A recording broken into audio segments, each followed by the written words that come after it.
Hello, hello. Welcome, welcome. Time to talk about more atrocious mods. Please, God, no, dude. Yo, that Cove to Roth mod was crazy, man. Actually wild. That was crazy. Like, Dude, I don't even know what to say, man. Like, I've said it before. You know, I meme. I like memeing. Guilty. Your Honor, I like memeing. I'm sorry. I don't think I have a truly judgmental...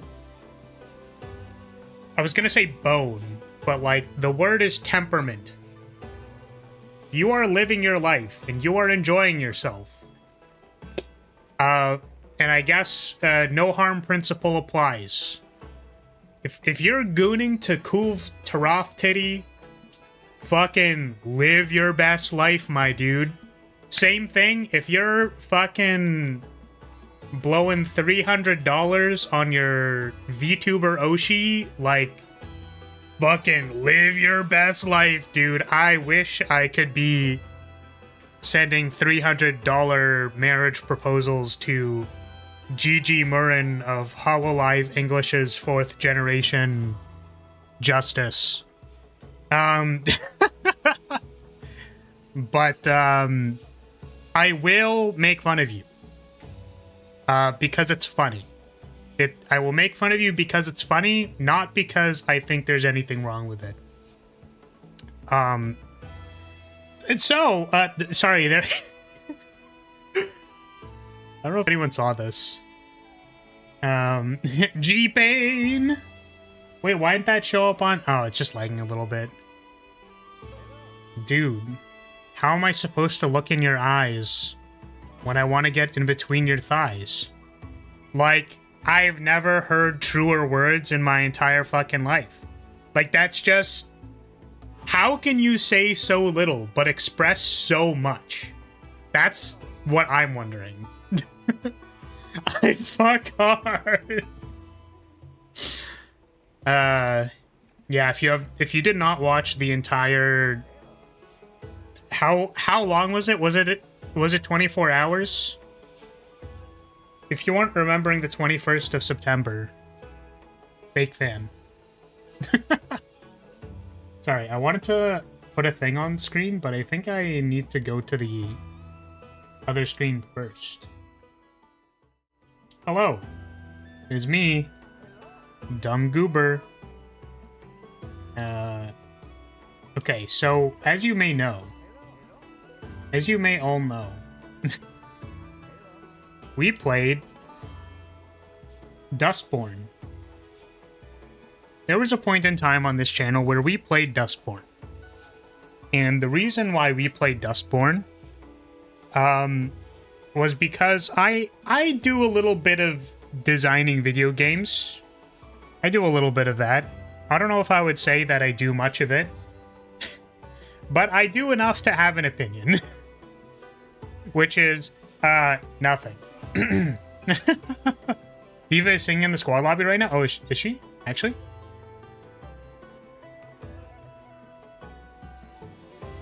I'm gonna move up. What is the difference between the squad lobby and, like, the regular lobby? Because I made a private lobby. I don't know if there's,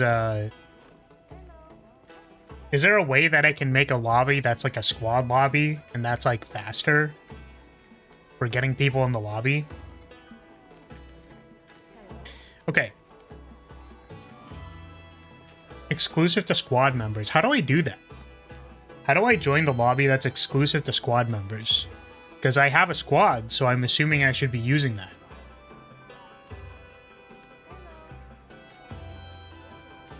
Sorry, so the thing that I wanted to say was, we played Dustborn. The reason why we played Dustborn was because I tilted. I was tilted, okay? I was tilted at how people looked at the video game. Because I was pretty confident in myself in saying that, like, the game's probably just not very good. I mean, there's more to say about, like, what kinds of social themes you want to see in your media, whatever. That was not why we played it. We played the entire fucking game because I wanted to have a reasonable opinion on it. Because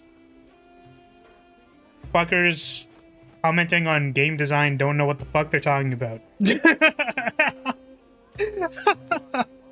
And I saw this and I laughed. That's my point. Because I saw this. So this was a post from April 1st. And I just thought this shit was so funny. Because if you don't know, I have a 2-hour long video essay on my opinions on Dustborn and how I feel like it did not succeed by the degrees of its own pillars, that I can't really hate it for the types of things that it is saying, because that is how most art is. There are certainly a lot of people who would look at a VTuber and be like, that shouldn't exist. How is it different if I make the same argument for a piece of art that I do not subjectively agree with? However, I laughed out loud. I laughed so loud, like so incredibly loud, because I don't believe that the developers of Dustborn watched my video. But I really, really want to believe that they watched my video. And I will make the argument that I think this shit is so funny. Because if they did, one of the sections was where I broke down the idea of puzzle design and how I think that if you make a puzzle that has one solution that is relatively vague, that maybe it's just like not that good. That the amount of solutions you have in a puzzle is a slider that you're allowed to mess around with. That I think, yeah, the dumb passcode puzzle with 1 billion solutions but only one in game. Exactly. Where I was like, how is it possible that the software engineer, the hardware robotics engineer, like, who else could have done literally anything? Eli, the storytelling guy, that none of these people have any useful input to opening a fucking keypad door. How is this possible? Well, guess what, ladies and gentlemen? They made it so that you can use Ziggy to open the door. Let's fucking go! Let's go! Guys, the developers listened to my spiel on puzzle design. If they want to hire me so that I can fix Dustborn 2 so it's not an atrocity, DM me on Twitter. Thank you. I will fix your game. Appreciate you. But I saw this and I was just, dude, I was dying, man. I was like, there's no way. There is no way that Dustborn updated and then they were very specifically like, hey, you know what? Maybe having the one solution to the to the mall puzzle, maybe it wasn't good, you know? Maybe we could have fixed that. They did what?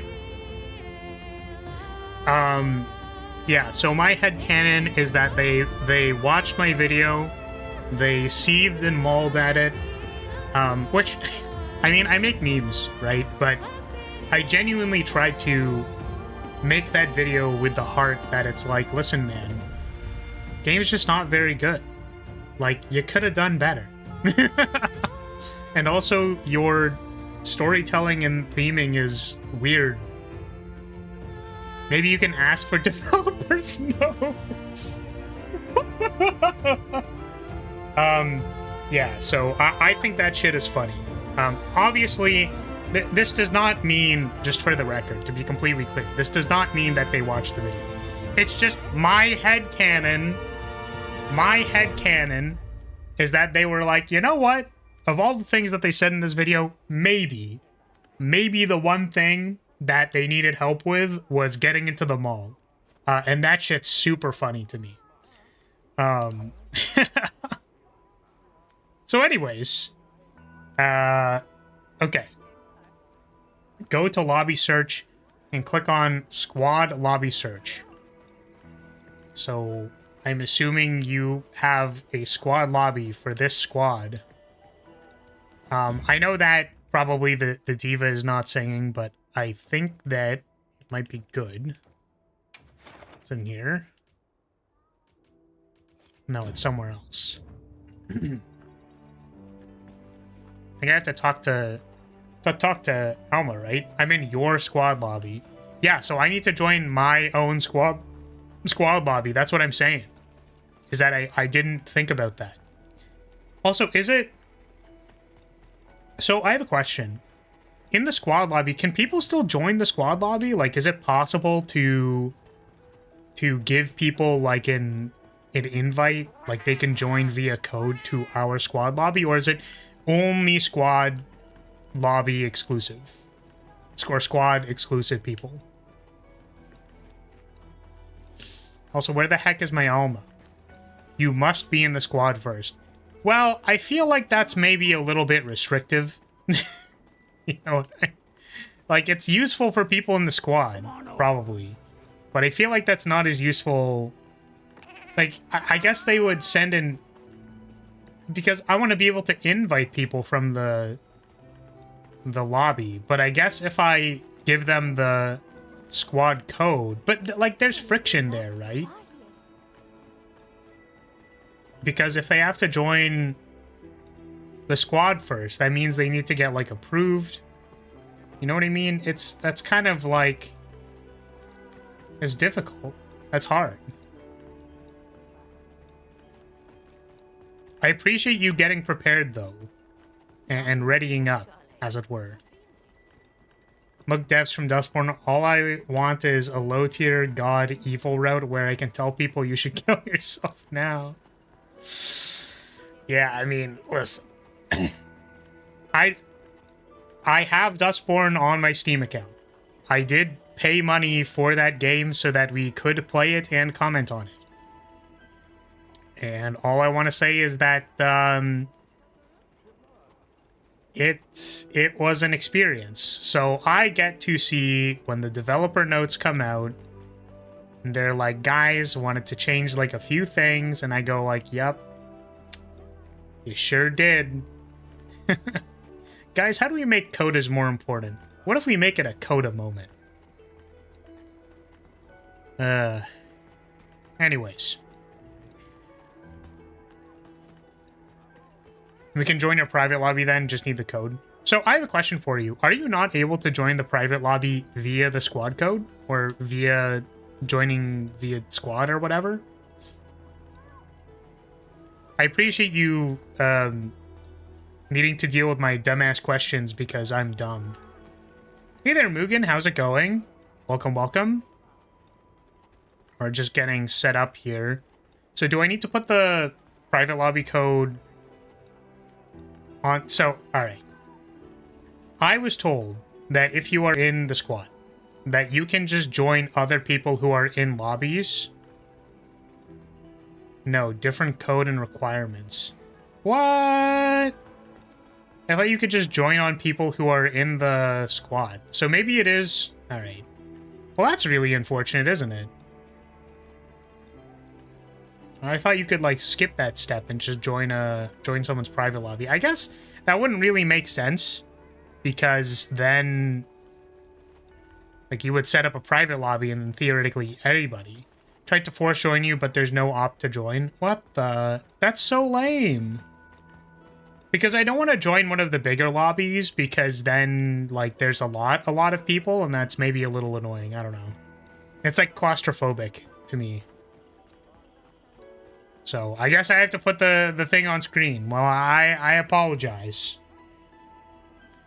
Allow me to get the lobby code on screen. I'll have to figure out a good way to do this. So, I apologize for being lame. Because it's unfortunate. If it's a squad code, then you have to have already joined the squad. But then, like, so we might just do stuff out of the squad lobby. I don't know. But I can just, it feels like there's a friction point there where it's like, I want to be able to allow people to just join via lobby ID, because some people like sneak into the lobby, you know what I mean? Like they don't really want to have to like say something. They don't really want to have to like join a squad. They just want to kind of like tiptoe into the lobby and be like, oh, I'm here. I kind of want to play the game. So I wish that was available, but it might just be that the better way to do this is if we're primarily playing with regulars, is to have people join a squad and then we'll just do it all through there. 6 MC 3 ES. Okay, that is the room code for today. We are farming stuff. That's what we're doing today. I think we can continue. Yeah, absolutely, Mugen. Please feel free. I can also send you a squad invite, because apparently that makes it easier to play the game together. Supposedly. But I think where we're at is... Finished Guardian Deshagama, I finished Jarakan, finished Zuwu. Yeah, I think I'm on Guardian Rathalos. Also, if you... does anybody want to farm something, by the way?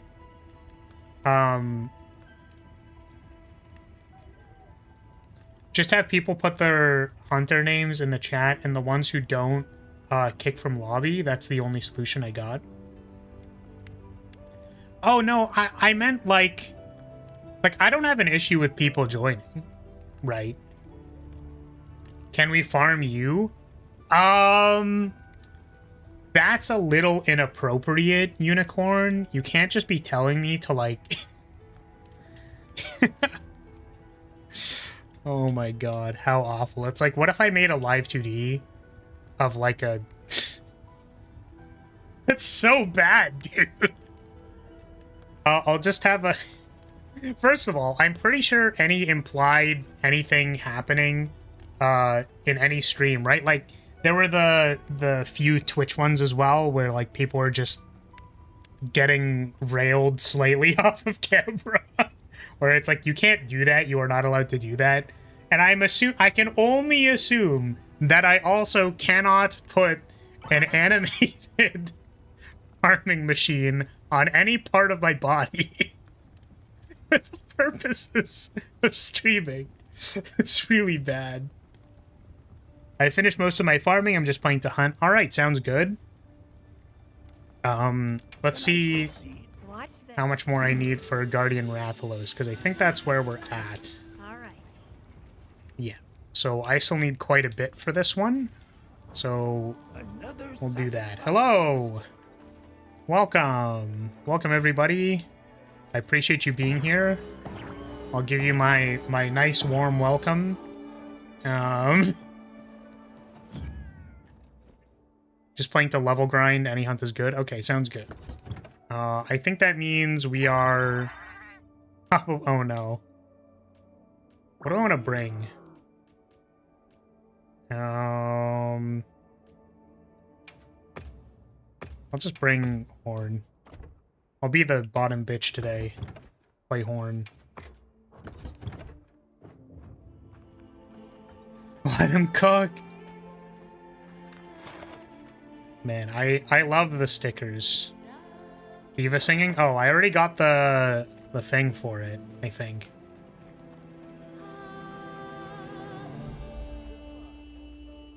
How long is the actual song, I wonder?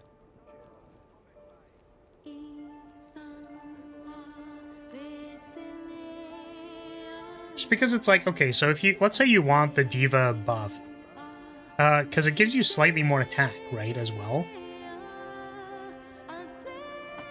Like, you're telling me I have to wait like a minute every time? Can't believe it.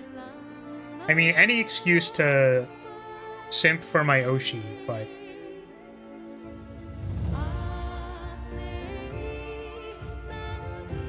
It's funny, I find it like a little bit distracting. Or, in general, I find noise distracting. Saying singing is noise, it kind of is, a little bit. So I'm like, in order to keep, maybe it's just good training. The diva is training me. My 5-second attention span can't handle this. Well, yeah, that's part of it. But the other part of it is, in order to get a coherent thought out of my head, I need to, like, blank out the noise, and that is very difficult for me. I think because, to some extent, hearing noise was important to me at one point in time. It maybe still is to this day. Which, I was debating, like, not stalling stream, but, like, I was debating delaying it for a few hours because we're gonna have a magical maid in the castle today. But yeah, I probably don't want to be talking about milking Mizutsunes and, you know, probably need to not do that for, like, a set amount of time.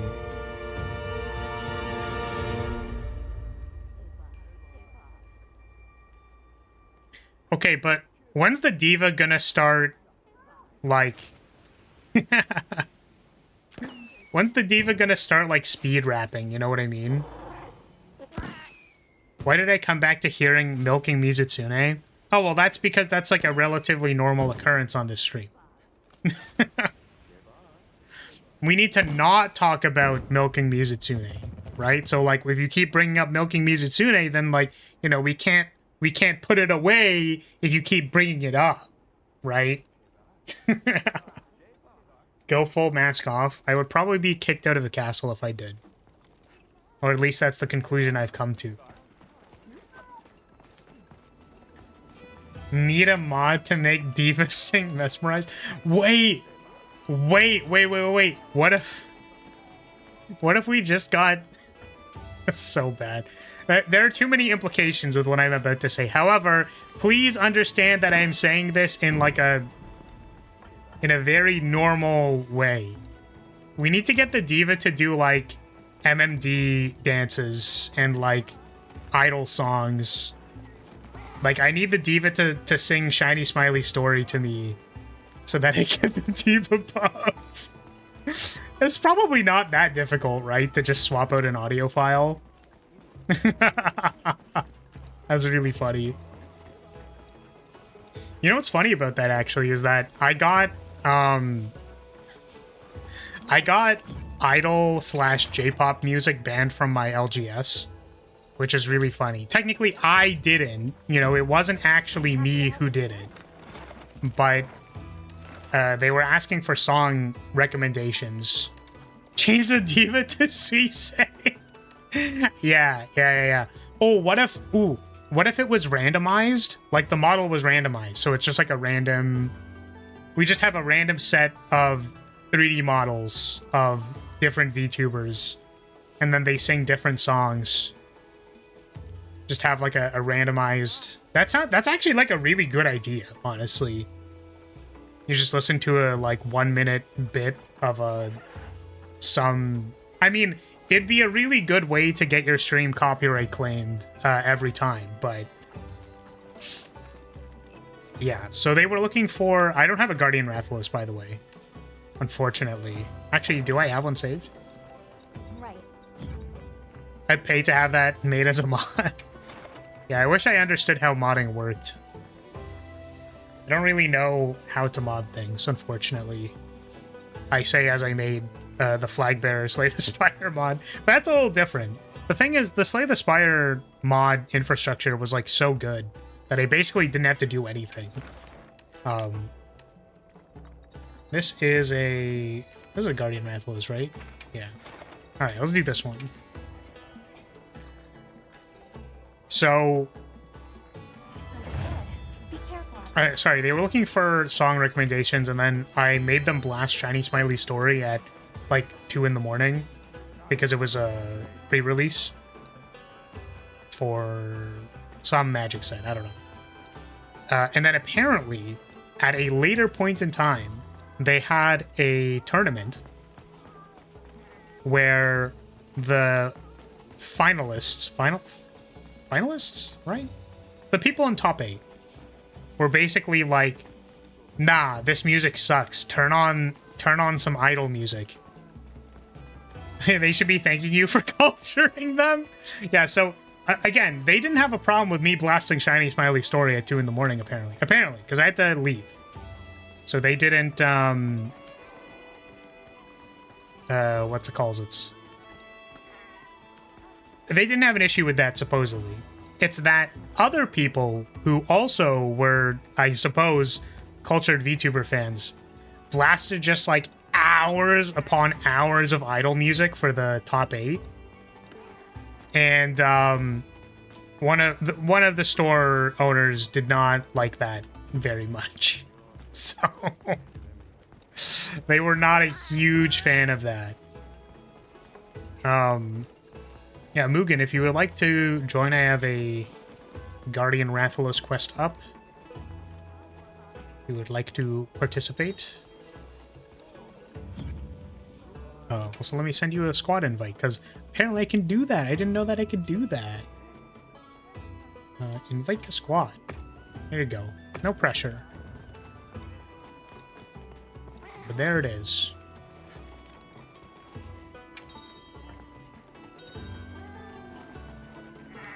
Over here where I live, there's a restaurant that plays Pecora's BGM. That's awesome!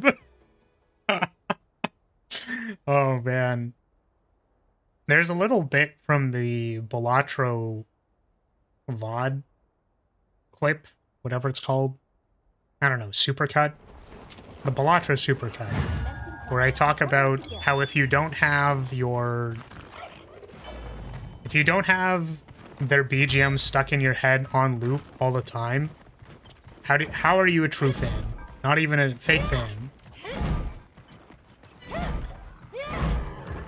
Alright,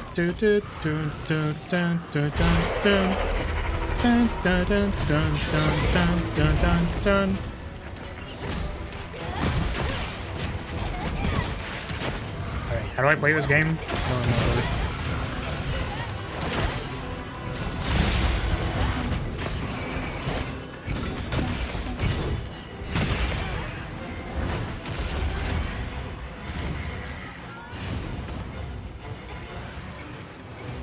Got a package delivered, apparently. It was a shirt. Okay.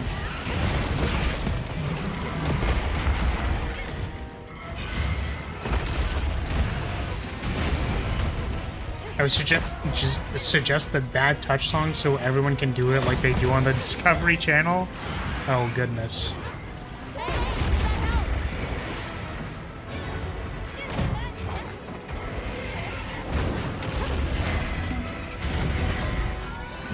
We gotta lock in. I'm not distracted.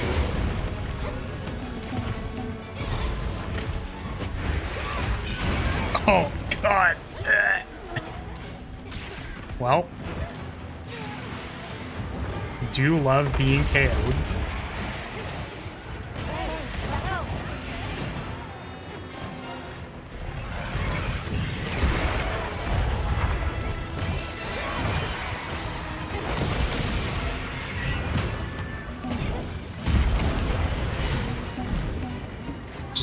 Get slightly closer.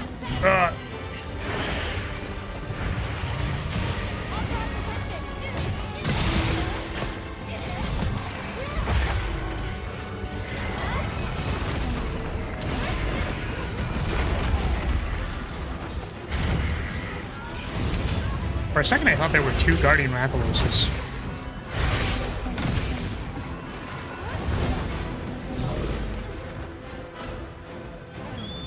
But instead, it was the Doshaguna.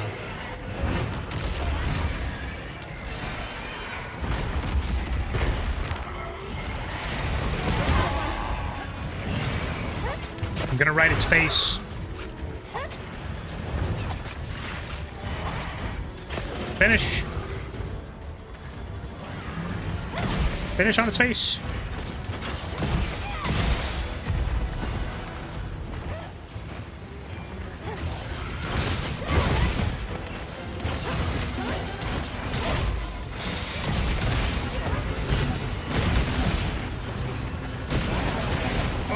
Stop slowly walking away from me.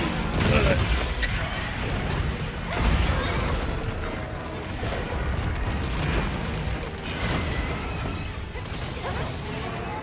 Oh, come on. I just realized that with the angel wings, I do kind of look like there's a card in Shadowverse called Bell Ringer Angel, and I'm holding a giant bell, and I have wings. I'm kind of reminding myself of that card.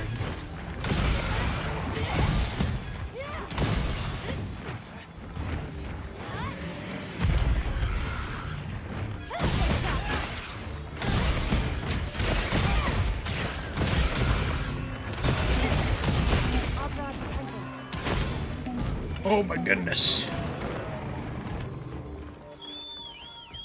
I should probably get luring pods. That's not a thing that I have put into my repertoire yet. But apparently if you just luring pod something as it's leaving, it'll stay. Something like that. I saw someone use it when we were farming Gormagala a bunch. Oh, damn! Yo!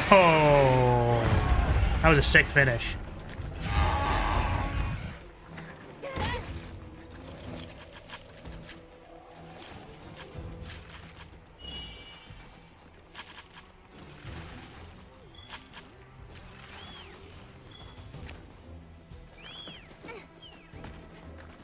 Okay. What was the other thing? Tempered Ajaricon. My favorite. It is not my favorite. I can confirm to you that Jaricon is a piece of shit.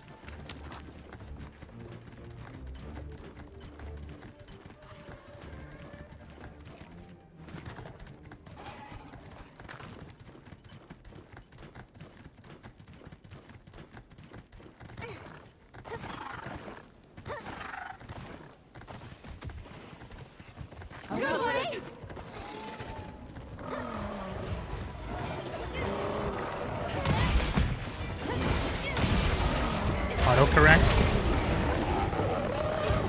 Yeah, it's all good. I did not see what it was, or I did not get an opportunity to read it.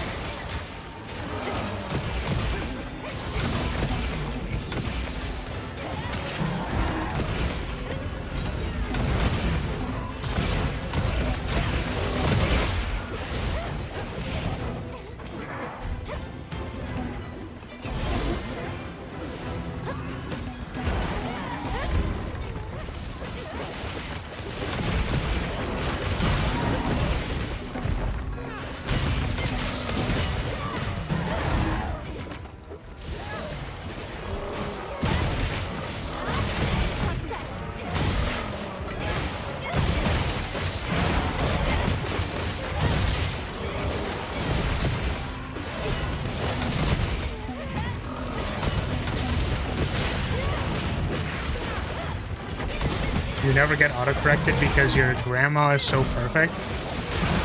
Yeah, we weren't asking about your grandma. What's so perfect about your grandma?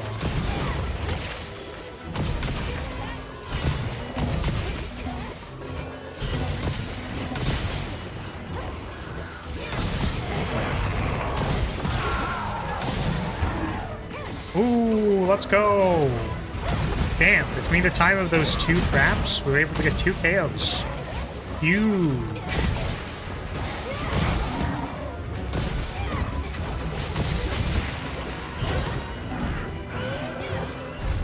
Okay. It is no longer chain stunned. So you're telling me I need to actually pay attention? How terrible.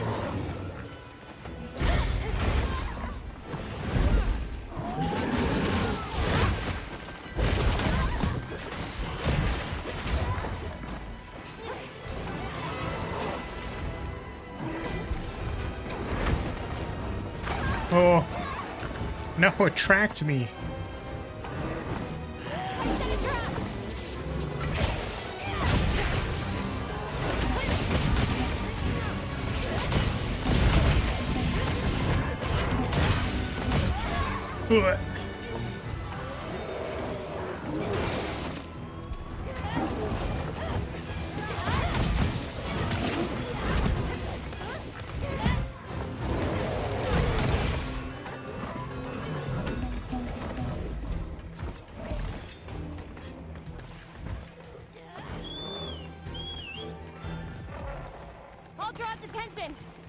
Oh, nice.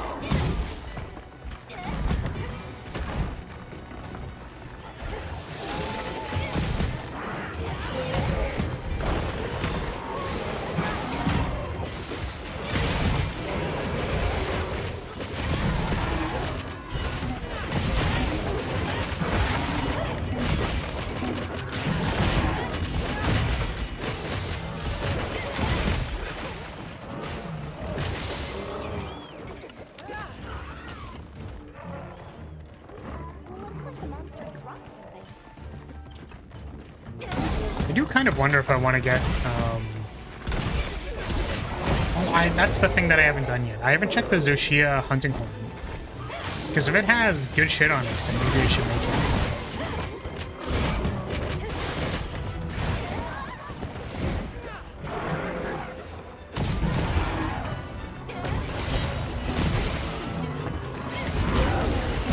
Nice.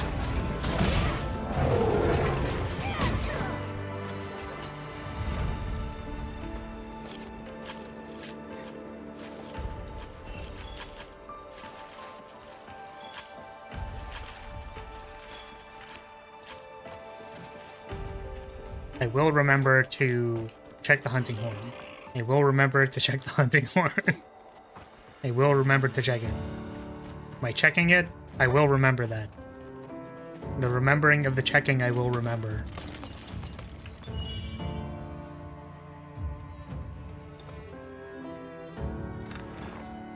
I tried saying Rathalos is cool, but Rathian deserves pain. Wait, what? Rathian is best girl, though. Well, what's the problem with that? Wait, Rathian's great. Have you not seen my very good drawing of Rathian? Would you like to see it? Have you seen my definitely not cursed drawing of Rathian? I think you want to see it. I'm pretty sure you want to see... You want to see Rathian, for real. Let's check the hunting horn first. Rathalos is cool? I think Rathalos is cool. Okay. What songs do you have? Wind pressure negated. Tank defense up small. Blunt offset melody. Defense up large. Stamina use reduced. This does not seem very good. How about the Mizitsune? Affinity up, health recovery. Melody of life, health recovery, small earplugs. This does not look like what I want. I want attack up large. Can anyone else give me attack up large? Getting poisoned over and over again in World by Rathians has created an unforgettable hatred for them. Alright, give me 2 seconds. Hold on a second. Let me just... Hold up. Where did I put it? That's my question.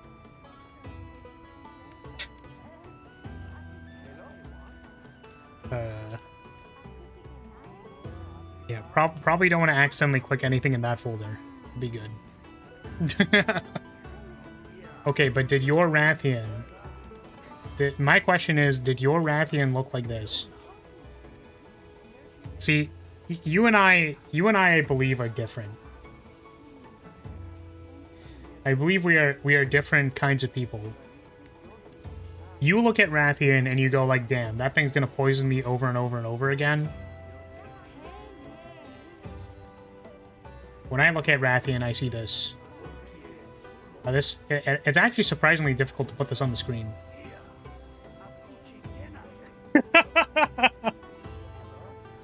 Most normal Rathian picture. It's right? Like, do you see what I'm saying? Do you get where I'm going? Like, do you understand what I'm getting at? You must love some Rathian tail. to get hit so much. Yeah, you get hit and you get poisoned and you're like, you know? That's not the most cursed thing I've seen, surprisingly. Yeah, that short didn't do very well. I'm gonna take a guess. It's because people don't want to look at weird, sexy Rathians. Not in, like, a subjective sense. Not even in an objective sense. And I'm like, why are they looking at me like that? I'm so confused. Twitter is a crazy place. I mean, honestly, that's fair. I do think it's relatively tame. But yeah, Rathian is best girl. I wanted to try something. I think I have the Lyrilyte armor. Because it reminded me of... Oh, does she have like a headband or something? I'm just gonna look it up. Hold on a second. Shadowverse Bell Ringer Angel. Because I remember this character existed. No. I'm guessing there's no Halo. There's no Halo helmet yet. Probably.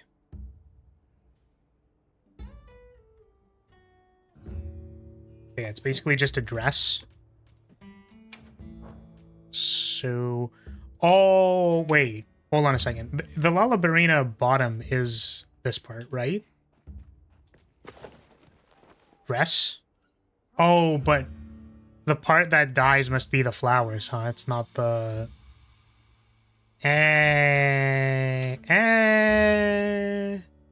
So are there, like, generic shoes or no? I guess all of them are boots, right? We don't have any, like, nice footwear yet.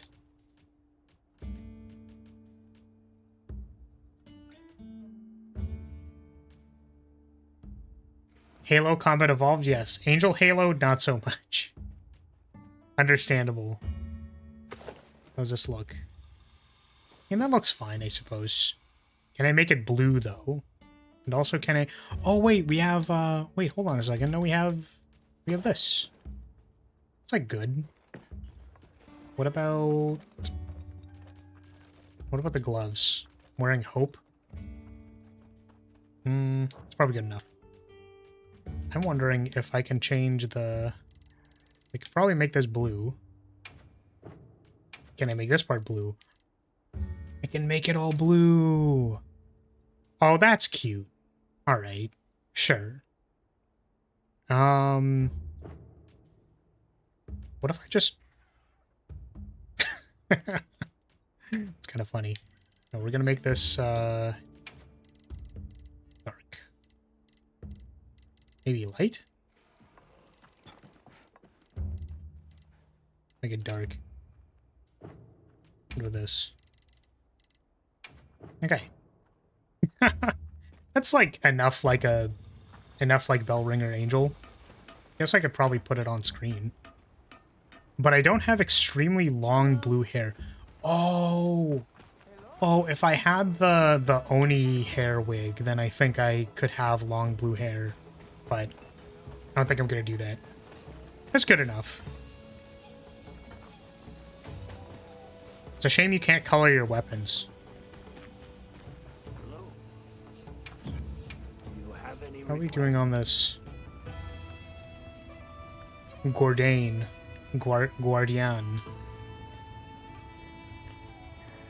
Can I proceed? Watch this. Good. All right. Still need more. Ready. I mean, if anybody has a better Guardian Rathalos than the one that I'm posting, I would love that. I don't think I have a single hunt for it. I only have the... First of all, I don't think I have this. Save. I don't have a resource investigation for that area, I think.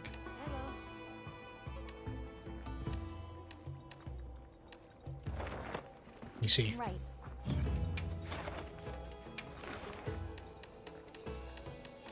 Yeah, I have this one, and then... Does not appear that I have, I guess I have this one. This has a lot of, they're probably like low tier. Probably like low tier decorations, so. You have a Guardian Rathian one? Or Rathalos, not Rathian. Where's Guardian Rathian at? I need the Goonian. Not the Goonalos, the Goonian. Yeah, if you could post it, that'd be great. What is it? I just need parts, so it doesn't really matter what it is. Oh, we have a hunting horn. Yo, I love sets like this, by the way, that are just like these are goals, man. This person's built like a fucking brick wall, dude. Your fit's crazy. What's up? All right, let's do it. Right.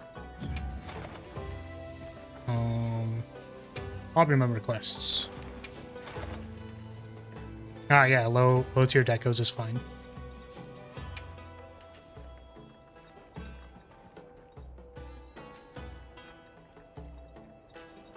Understood.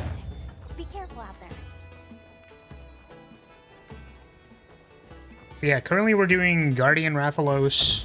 I still need a number of parts for it. And if anyone needs to farm anything in particular, let me know. We can change course.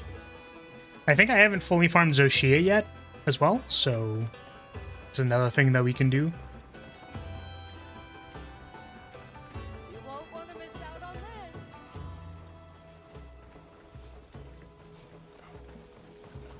I wonder if I can change the Under Armour so that the legs are a little better.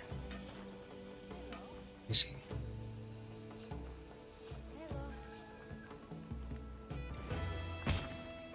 Save image. Frickin' web. This one's a PNG, thank God.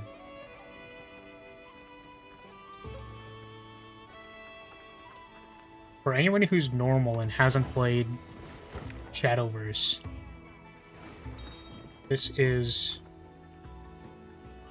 Bellringer Angel. Which I guess the dress is white rather than blue, but there's like accents of blue. Maybe it would look better.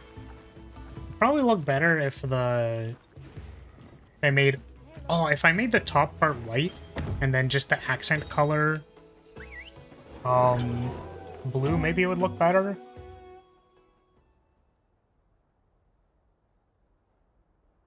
Yeah, it does look a little bit like that's a Squid Girl, right? Yeah, this card used to be, I think this is the Shadowverse Evolved version of it, like the actual IRL card game version of it, but it used to be like a generic 2-drop that you would just use to draw a card. Queen's Blade Angel with longer hair. I'm not familiar with that one. I'm familiar with the ads of Queen's Blade, though. I've seen those ones before.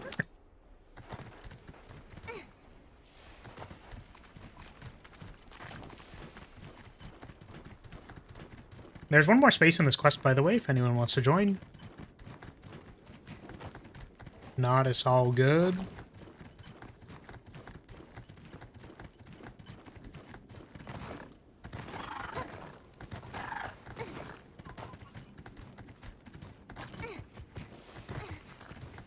What the? Thought I was locked onto the Rathalos. What happened?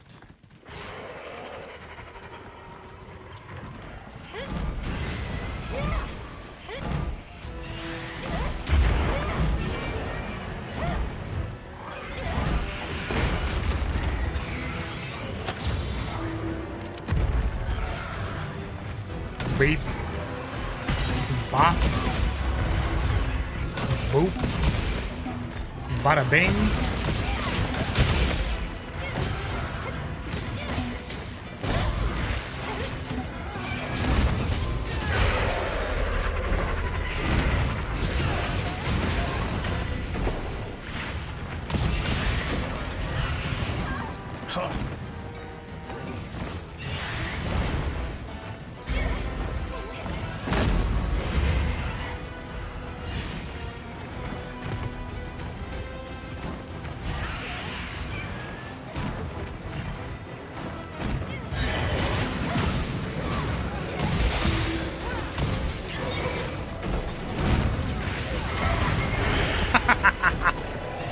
So, how is it going? How are you doing? What are you doing here? This Anjanath just coming out of nowhere.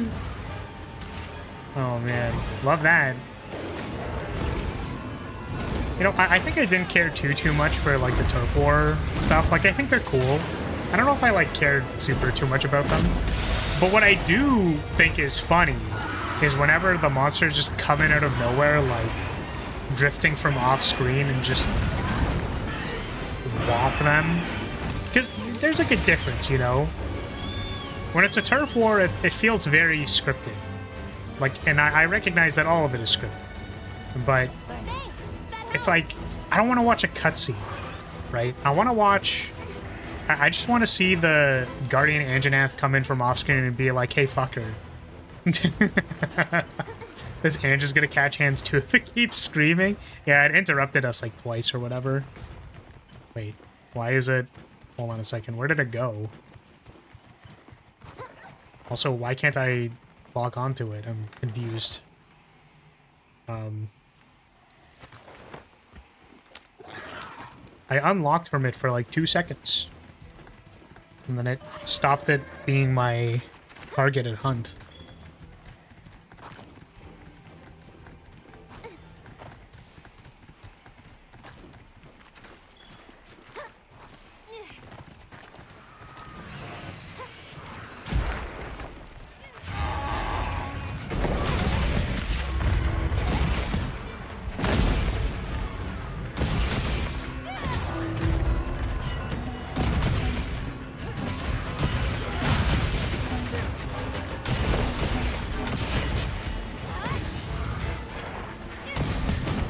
Oh, you know what's weird? It's something like you can't break the Rathalos' face anymore. And that's so confusing to me. Why did they do that? That's like the classic. It's the classic to be able to break the Rathalos' face. You just can't do it anymore. It's so confusing.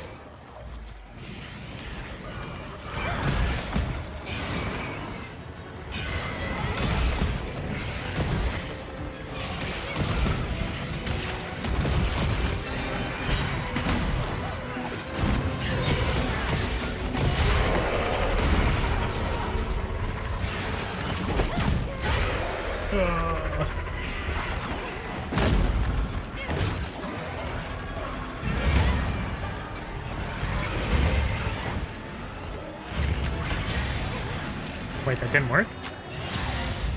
What the? Maybe it was because it was in the middle of an animation.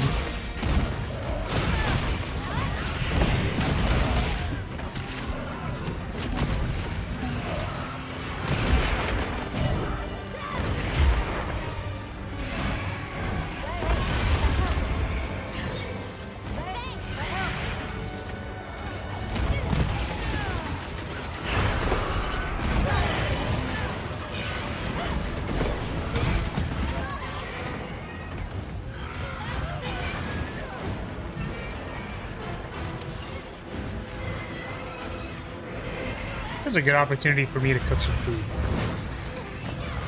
Okay, well, maybe not. You know, I thought that maybe. Can I just really quickly just make some fish?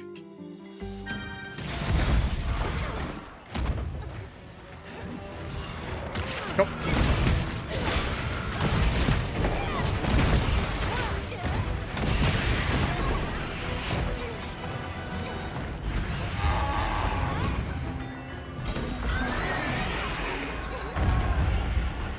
What's asleep?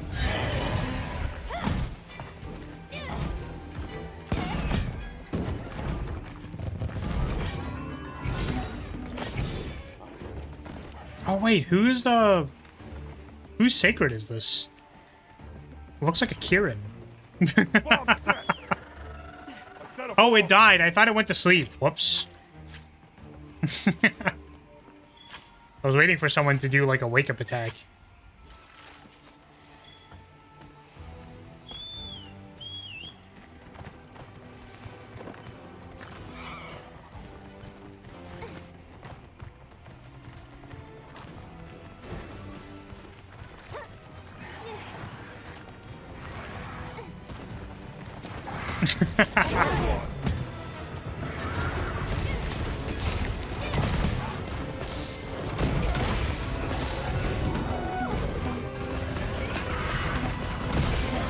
Yeah, when are we gonna get sacred attacks that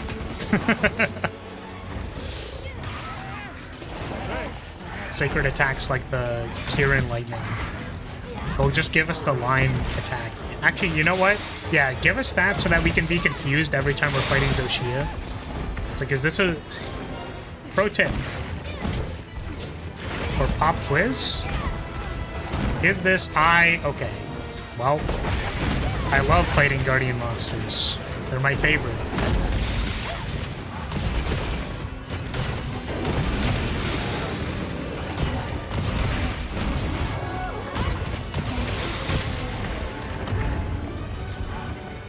Is this a Zoshia line or is this a sacred attack?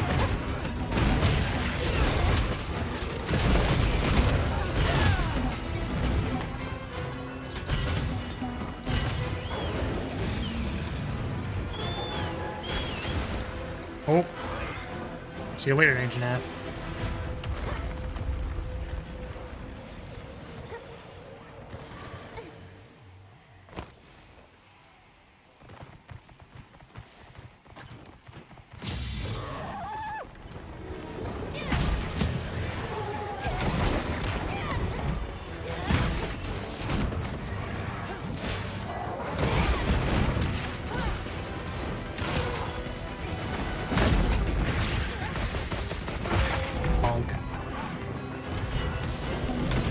Oh.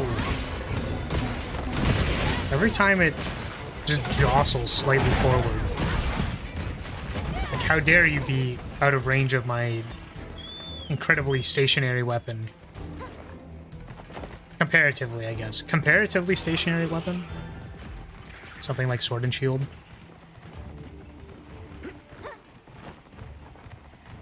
Yeah, this guy's running. It's area transitioning every 2 seconds.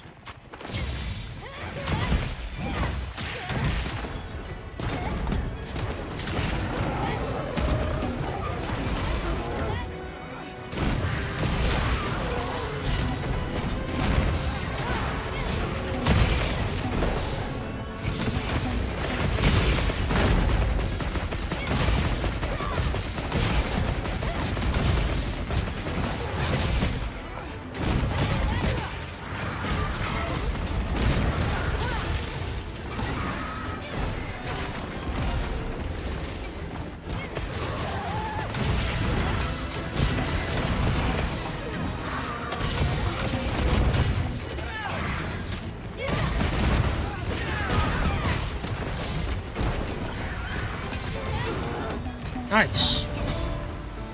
Nice work, Hunter. I'll set back.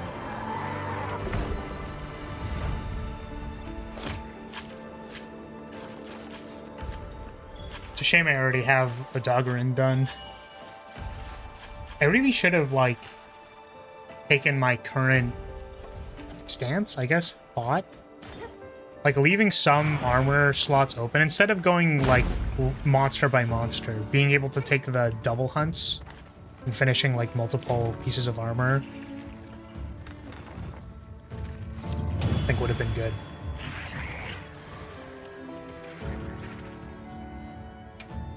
Ooh, oh my god, so many plates. Monster Hunter 1 players be mauling. And all these plate drops. I remember, it must have been World. I got like a plate in... I got a plate in World, and I was like, yo, what the heck? That's a rare drop, right? It was not a rare drop. I think it's mildly rare. Plates are mildly rare. I want to change this to just be white. I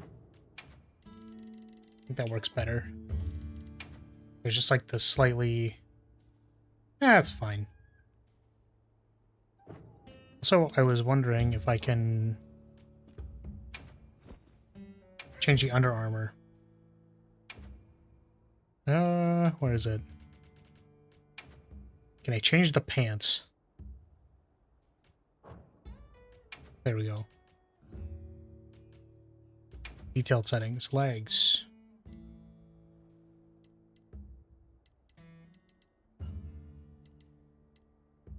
So if we want generic shoes, I think this works better.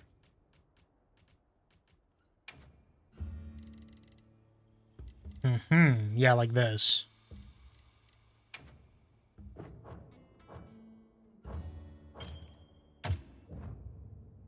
Next monster. Let me see how we're doing with the Guardian Rathalos. Looks fine. It's maybe a little goofy. Let's look with tights.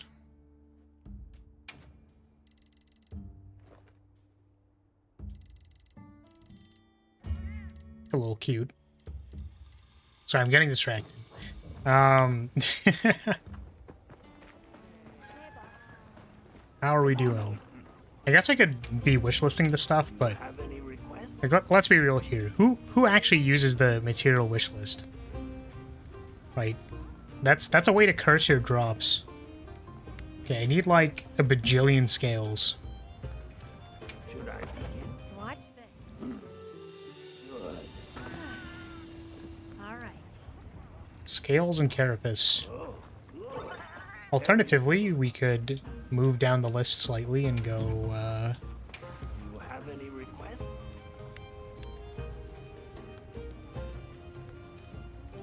There's stuff for Dahad.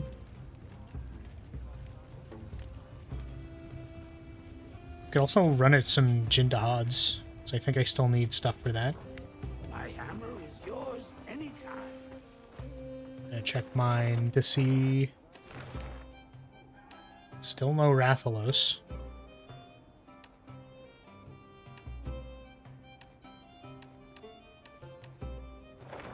I heard from the others. Yes. Oh, do I have any Jin Dahads actually? Hold on a second. Must have saved some. Are they good though? Do you have a Jin up? Okay.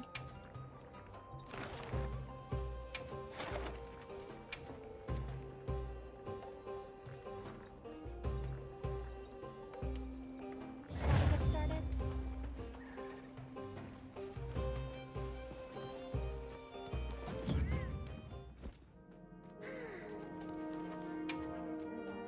It's better if I just don't have. Nah.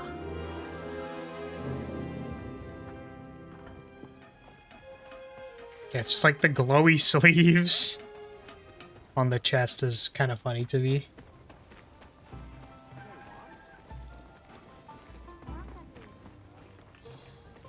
Oh. Do I want to play a different weapon for this?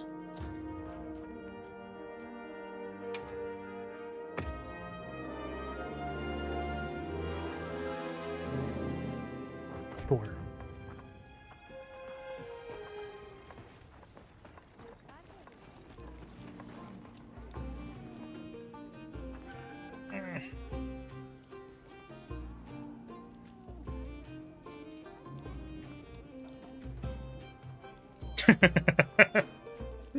The lighting is slightly ominous. Oh, I didn't eat from the last quest, or like, I just had a fish meal. Let me use a ticket. I think I still have those. Oh, I have a lot of Kunafa vouchers. Oh, but someone already used it. Or it's free? Wait, why is it free?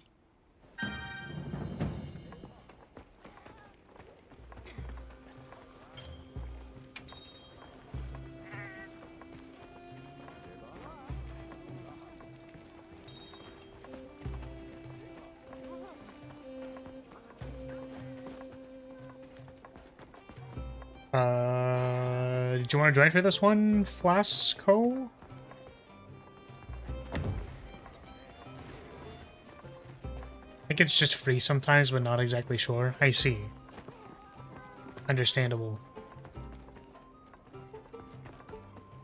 I should really have like a pose wheel that I use. But then how am I gonna have my status thing on the side that I never use?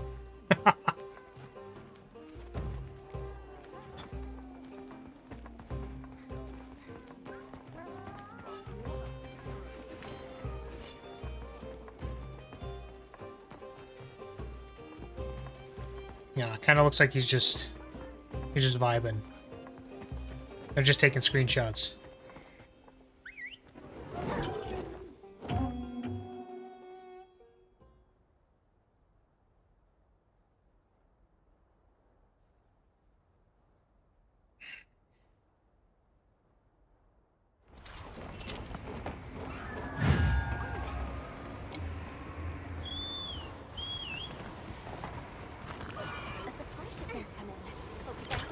Kisaragi Jin, something BlazBlue.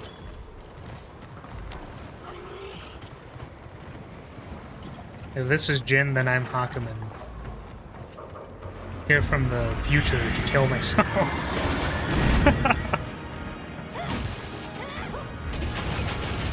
I know basically nothing about the BlazBlue lore, except that apparently Hakumen and Jin are the same person.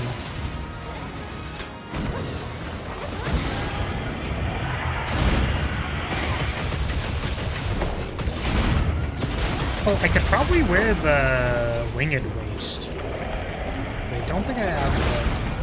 I don't have the small one.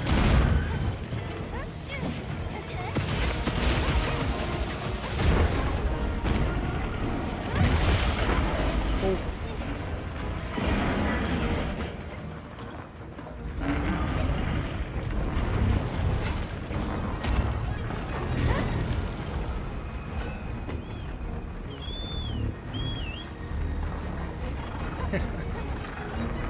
I'm aware that there are different forms of earplugs, like different tiers that do different things, but I do think the concept of large earplugs is funny, as if like the earplug itself is comically large.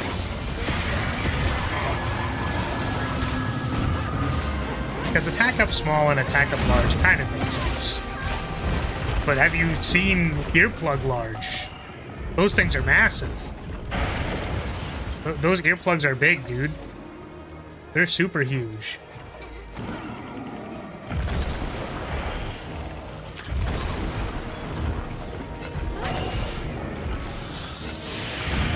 Hey Sable, welcome. We just started a gin. If you were interested.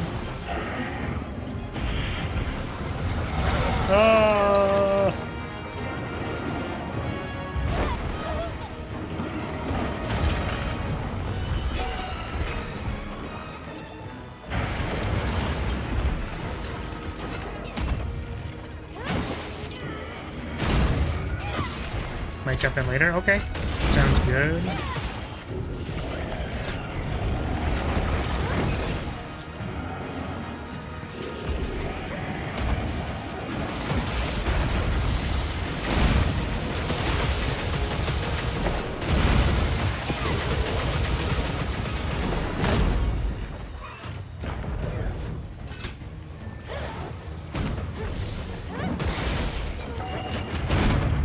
Oh.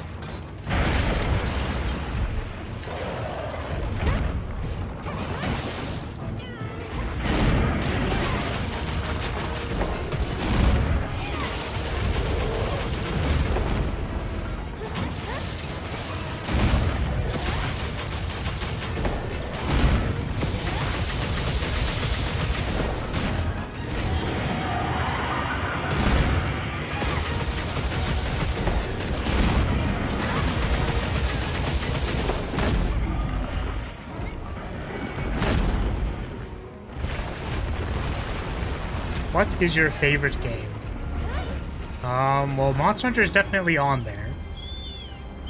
For anyone who has not heard me be obnoxious about Monster Hunter before, I have played Monster Hunter since Monster Hunter 1.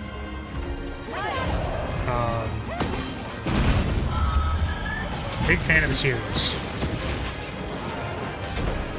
I remember back in my day we would We would go out mining and then triple cart to return from the quest faster.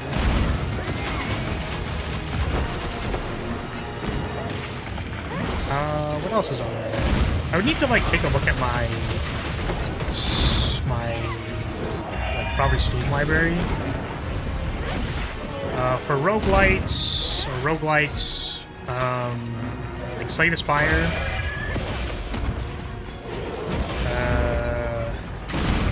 What other roguelikes have I played? I mean, I've been playing Balatro a lot, but I kind of... It's not that I'm doing it begrudgingly, it's more like... I mean, it's just some of the pass the time. Like current pass the time game. Fire Emblem is great. I really liked Three Houses. We're still playing it on the weekends. I mean, I suppose to an extent I've been playing... Because I've been playing so much of it, I would never be like, oh yeah, man. Fire Emblem Three Houses, best game ever. But I do appreciate the Fire Emblem games. I guess Engage was like okay as well. For Metroidvanias, big fan of the Ori series. Both Ori games are quite good. Really like Ender Lilies. I felt like the second one was good, but like my memory of Ender Lilies, like Ender Magnolia was good. And I think overall probably a better game, but my memories of Lilies are stronger, I think. There was some, a little bit, I don't know, what I would describe as clunkiness. It felt like the narrative was a little clunky in Magnolia. Like, in Ender Lilies, the story wasn't complicated, you know? It just kind of ran its course and did its thing. Magnolia was a little story-centric and a little, I think, it wasn't even convoluted. I would never call it convoluted, but it was like just a little bit much.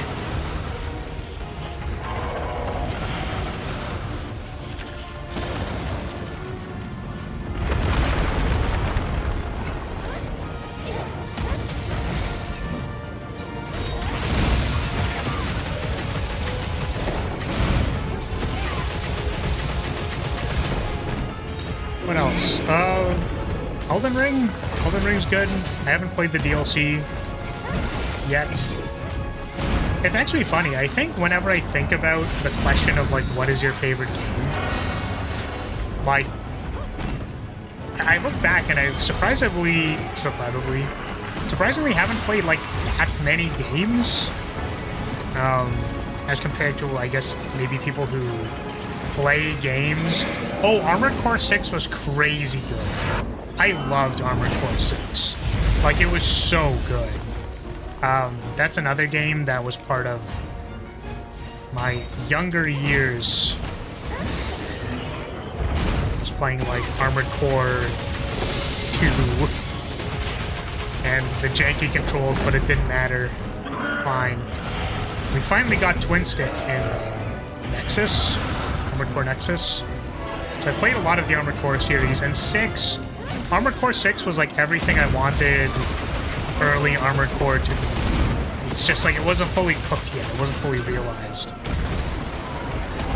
So I didn't get a chance to play Armored Core 4 and 4 Answer. By extension, I didn't play 5, but I heard 5 wasn't very good.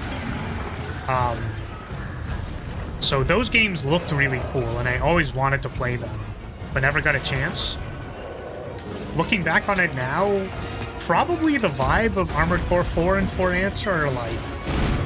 It's really hard to tell what the hell's going on, right? Like, your lock-on is the size of the screen. You can just shoot at, like, anything on screen. It's like a little overkill. But 6, I think, had a good sense of scale. They really captured, like, the grandeur of all of the, like, big industrial complexes and stuff. There was a, like, the starting missions with Carla were, like, I think were really, really good for sense of scale. So I'm really happy they captured that grandness absurd grandness of the structures in 6. Gameplay was also extremely good, and there was a lot of... The thing that I liked is that this kind of modern design approach to strategies is that a lot of things work, and it's just kind of like finding the thing that works for you. Because if you think about it, like, how interesting is a game when you basically go, okay, well, what if the only viable weapon is gun lance? Like, you can only play gun lance. To bring it back to Monster Hunter, you can only play gun lance. Gun lance clears are like without even trying, you could say a gun lance clear is 5 minutes. Let's say this is all theoretical, and every other weapon cleared the game in like 20 minutes. Like, cleared a hunt in 20 minutes. That's kind of obnoxious, right? You don't want it to be so disparate, is that the right word, that it's completely imbalanced. So Armored Core 6, I think, did a really good job of, like, a lot of things work. Like, you can really customize in a true sense, because sure, there are like good things, and people kind of discovered the dominant strategies pretty easily if you just played around with it. PvP was completely broken. I don't think I'm ever going to play the PvP in that game ever again. But I think as far as just a casual PvE experience, it's like really, really good. Just play around, do whatever the hell you want. It's crazy, cinematic, and insane. Do love it. There was some weirdness. I think some people were like... It's funny how I took this for granted. I'm down to run the Jin Dahad back again, by the way, if you like. Or if you still have it. But it's funny to me, some people were complaining about how you did jobs for multiple different corps in that game, basically, and it, you know, it was mostly like a linear track with basically 2 major branches, and then like the final branch was it's the sun. Yeah, for sure. I was gonna get to Dark Souls, but yeah, FromSoft games are great. When people tell me or ask me if I'm a FromSoft fanboy, I tell them that I've played all of Armored Core. Yes, I'm that much of a FromSoft fanboy. And some people were confused about, like, well, why am I allowed to work for multiple people, like, all these different corps? It doesn't make sense to me. It's like, you don't understand. In the world of Armored Core, you can become... in the world of Armored Core,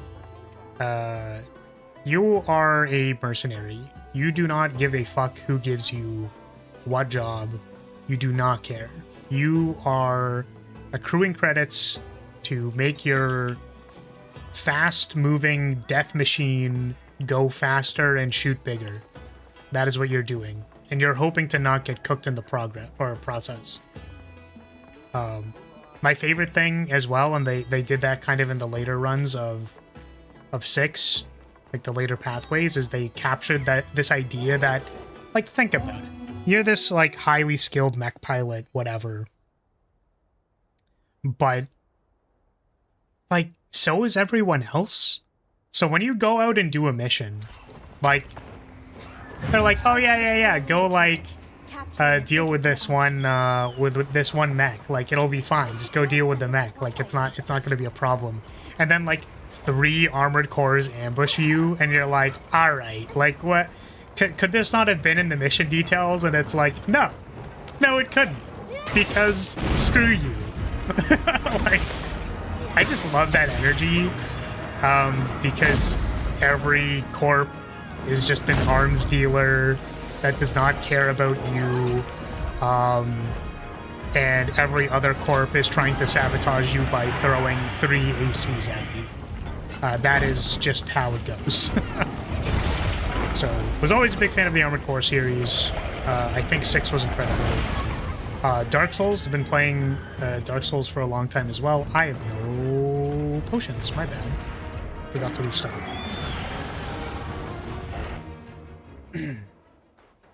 Yeah, I've been playing Dark Souls, I guess not for, like, the longest I could have. Because I played the PC remakes. And I didn't get an opportunity to play Dark Souls on like the PS3. I really wanted to, but I was not allowed to have an Xbox 360 or a PlayStation 3, basically. Because that's where all the violent video games were.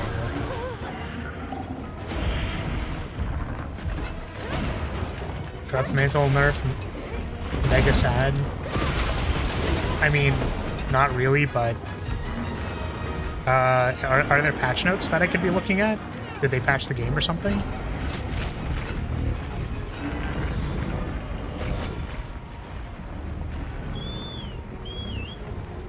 Armored Core 3 era Nexus, this is a plot point, but I think there's actually regulation against Corpo Ravens. There's always a regulation board in those games. Oh, that's kind of cool. That's interesting.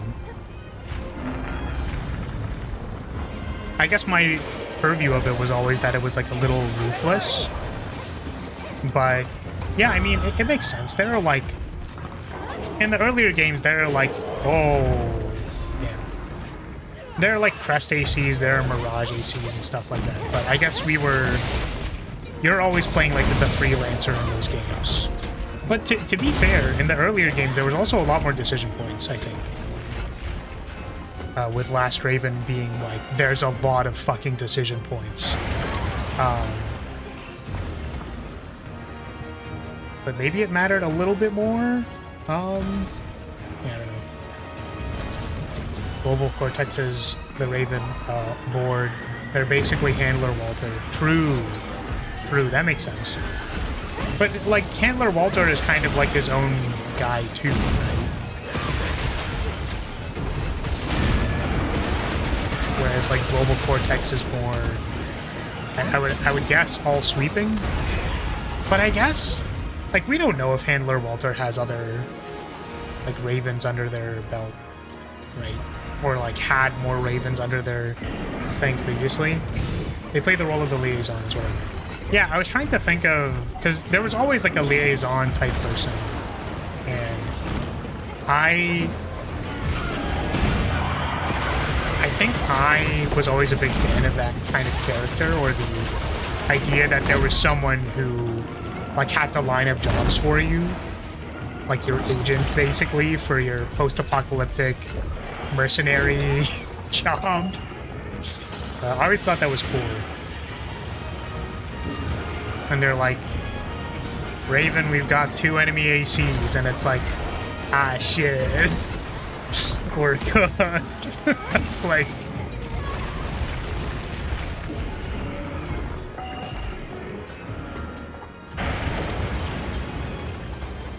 He had them, they were the ones who died in the trailer. That makes sense, Rue, actually. That makes a lot of sense. Yeah, they're not called Ravens in that game. What are they called? Get the dog. But what is their formal title in that game? Do they have a formal title in 6?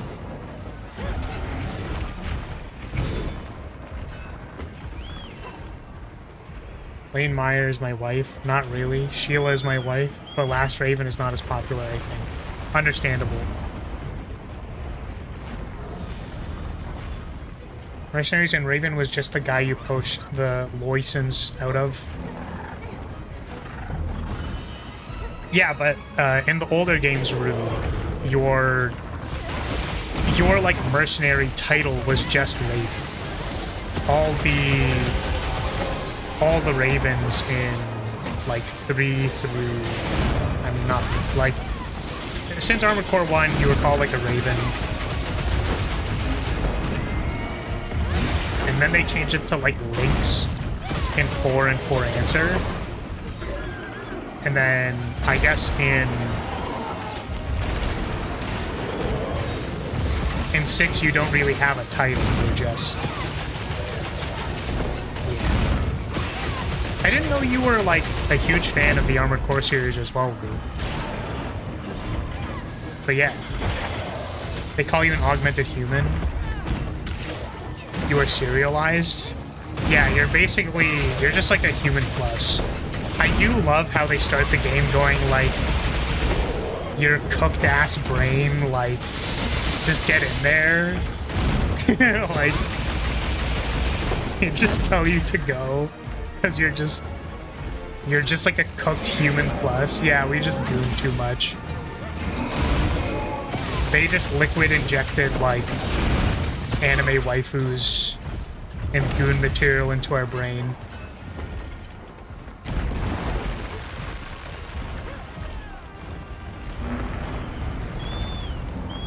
I got such an unart.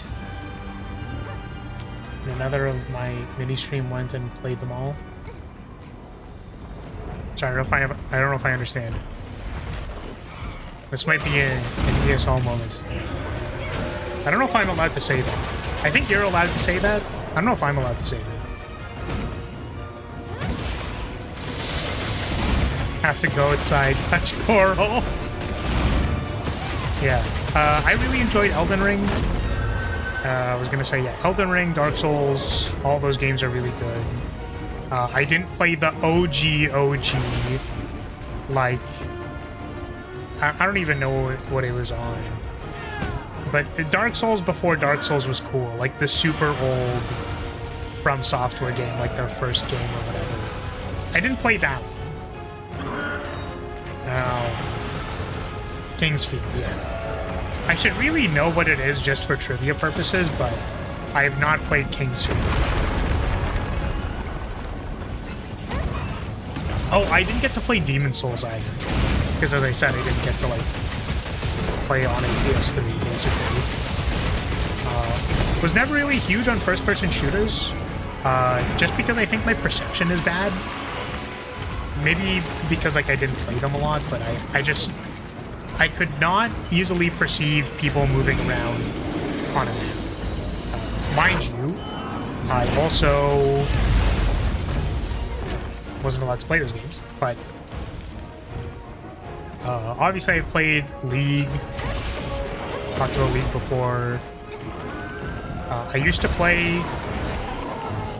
Have I asked people, like other League players, their best guess at what champion I played in League?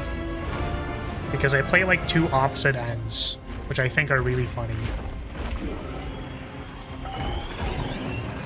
It confuses some people. Yeah, I used to also play like MMOs. I've been playing Dungeon Fighter for a really long time, but like I take breaks. So I think I'm kind of on my like my hiatus arc for Dungeon Fighter. We'll see if in a year I'm gonna start playing it again. Are you gonna play Duskbloods? I mean, if it's only out on the Switch too, then I probably won't, because I'm broke as fuck. I cannot afford a Switch 2.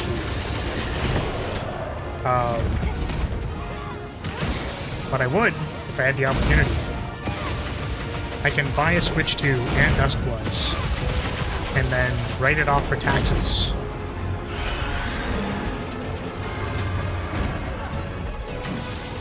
Darius and Lux. No. Darius, Lux at the same time. I'm gonna stop saying words out of my mouth. No, I played Anivia. I played Anivia mid for two reasons. The first reason was because I thought I was cool. I don't know.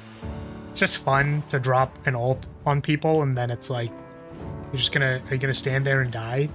If I ever played League again, I would play Anivia probably.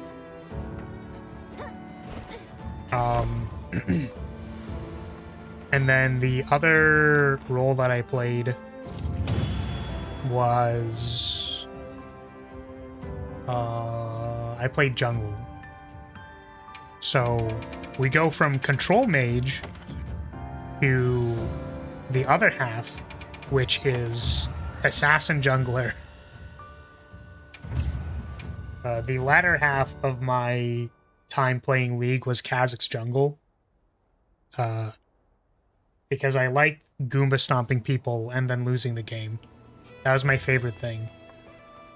I loved... Oh my goodness. Oh, the lag. I loved doing really well. And then... From the others. Beating. Hey, over here. Hello. Ah, you also have the cool gun lance. Naruhodo. Yeah, let me check my Steam real quick, because I'm curious. What else do we got in here? Oh, I guess I could... I'm gonna say I could also, like, play... or think of all the games I played previously, like, way back.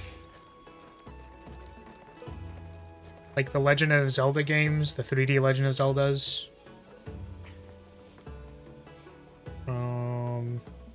Oh yeah, Mega Man. I forgot all about like the Mega Man games.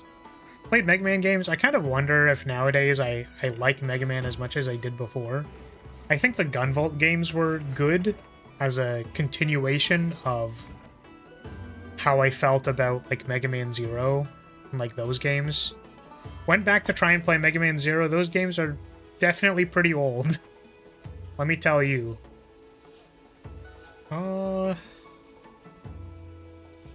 Yeah, and those are all the games that come to mind, sort of. Like, I played, like, Celeste. Celeste was good. Dishonored is a great game. I played, Disco Elysium was fantastic. I want Disco Elysium too, even though I know it's not gonna exist. But Disco Elysium was so incredibly based. It was great. I love when my... like, actual, literal schizophrenia is talking to me. But maybe not necessarily, like, schizophrenia, but actually, like... There's something about, like, separating the voices in your head and being, like... The act of, like, where did this voice come from? And all of those things. Like, where did these internalized thoughts come from? And I felt like it did that really well. Even so far as going... The types of thoughts that you... Like... I'm trying to change the word here, but, like... The types of thoughts that you cultivate are the ones that will show up again. So, in Disco Elysium, if you have, like, empathy stat 10, like, you will get empathy stat dialogues over and over and over and over again, right? So it's that kind of thing. It's that paradigm that I really appreciated, and also that, I actually really, really appreciate when there's just like a very deep understanding, I think, if that makes sense. Like, there's a very deep human understanding when you can write all of those different stats so well. Yeah, literally, like, electrochemistry. Like, the fact that you can both write electrochemistry and God, why do I forget this one every time? He's like your fucking... He has your back. He's like the stoic who has your back. What's his name? Shit. My friend has the fucking, like, a pin of it, but I always forget what it is. Here, let me see. Disco Elysium. Stats. What are the different attributes and stats and skills?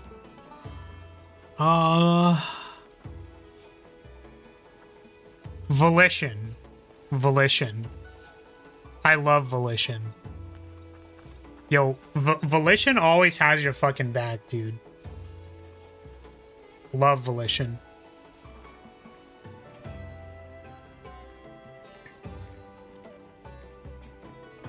Doctors thought I was schizophrenic and assumed I was being paranoid when I disagreed with them. Damn. I mean, that's real. So, oh, I was scrolling through Steam. That's what I was doing. But yeah, I don't normally play games like Disco Elysium, but I think in playing it, it was really good. Control was a great game. I got a little motion sick with it after a while, but it was a good game. Yeah, there's tons of games. I don't know. I play all kinds of games. I play Magic the Gathering. I suppose as a long-standing game that I've played that I still enjoy to this day, probably the same amount as I did before, like traditional card games, Magic the Gathering I've been playing for a really long time, so yeah. What is Fallout New Vegas but Disco Elysium kind of plot? Yeah, Fallout New Vegas was also good. I think, like, my recollection of it is that I didn't enjoy it that much while I was playing it. Like, it was mixed, I guess is what I should say. Like, I had a mixed experience with Fallout New Vegas. But I think overall, like, looking back on it, like, it was a good time. I would play it again if I was given the opportunity, but here I am just spamming Monster Hunter and probably will be forever. I don't want to play Longsword.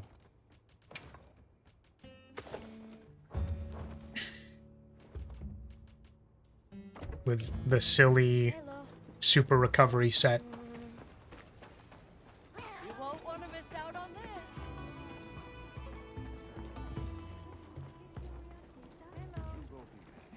You should try Helldivers 2. That was one that I glossed over. We have played Helldivers 2 in this community. So, funny story about that. It's... My life is a cyclical suffering machine that I have to live through. So I stopped playing Helldivers 2 because I have, like, probably some type of carpal tunnel that I should get looked into or should get looked at. But basically, like, my middle finger gets strained if I hold the W key for too long. And I learned Helldivers 2 on the keyboard. I cannot play that game with a controller. It is miserable. But I was, like, soloing Helldive, or trying to solo Helldive difficulty pre-patch where they fucked over solo runs. And then post-patch after they unfucked solo runs. But I had a lot of fun, like, just doing solo runs, and, like, I viewed it as a roguelike, basically. Obviously, you don't have the same decision-making as, like, a roguelite where you have to, like, make builds and stuff, but just... It is an extraction shooter, right? Like, it's a go in there, get the mission done, see if you can get the mission done. It's difficult. Like, there's a lot of decision-making that is relatively involved, so... I enjoyed Helldivers. I don't know if I'm gonna go back and play it, because I just simply can't W key as well as the youngins can, you know?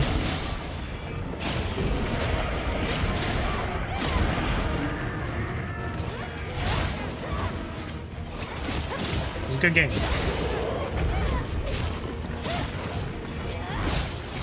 I was always the guy who, in group play, I would be scout armor and just, like, go run and do objectives. So, if the thing ever spawned on me, right? The horde ever spawned on top... Did I go through all of my potions last time? For real? That's crazy. Is that the Zoshia longsword? It is. Very cool, isn't it?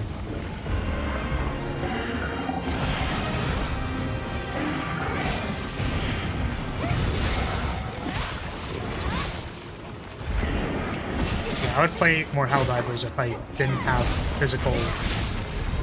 crippling physical problems.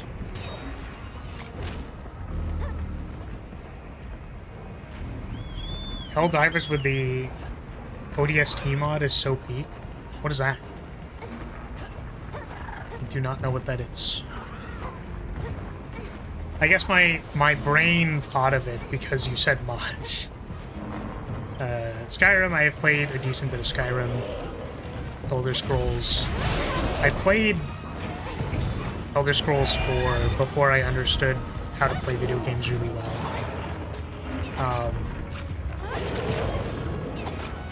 Yeah, that's what I'm saying. Is like, what part of it? Like, just the music, or like, what? How do those things overlap? How does the mod actually work? What is the contents of the mod in this case? It's armor? Oh, cool. Cool. Sounds cool. So sad Flar can't Hellbomb anymore. Or it's not Hellbomb, what's it called? It's the big fireball. It's the delete everything button. Well, it doesn't actually really well delete everything. They improved the radius on it, though, which is cool. It's that one. It's remove BileTitan.mov.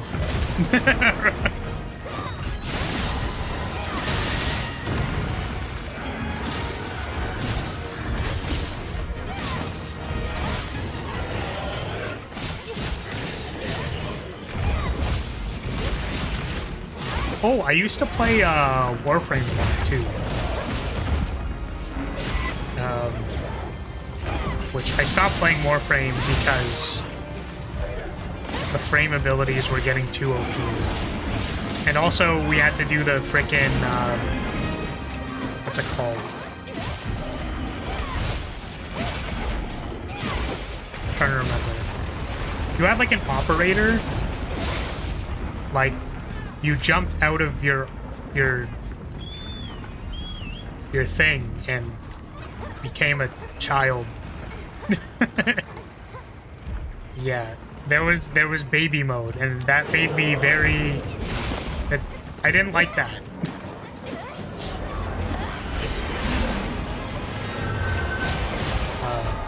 I do want the Valkyr Warframe to sit on my face, though. I played Valkyr because I was a degenerate. I say was a degenerate. I'm a degenerate who likes cat girls, unfortunately. And the only thing I like more than cat girls is aggressive cat girls who do not care about my feelings.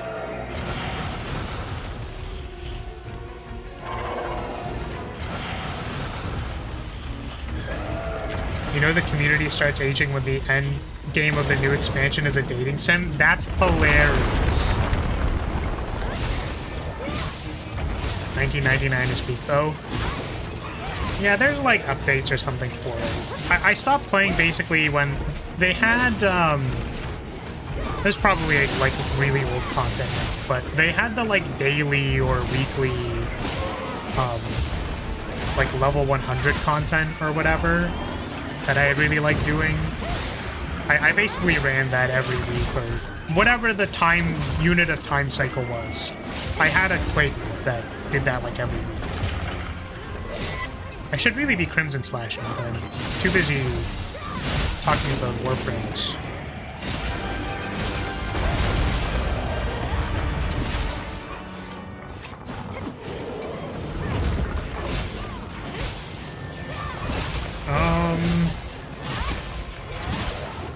That I played before that. I suppose Dungeon Fighter.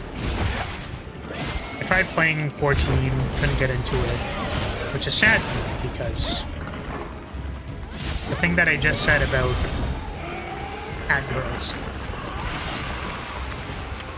Me eternally wishing I could just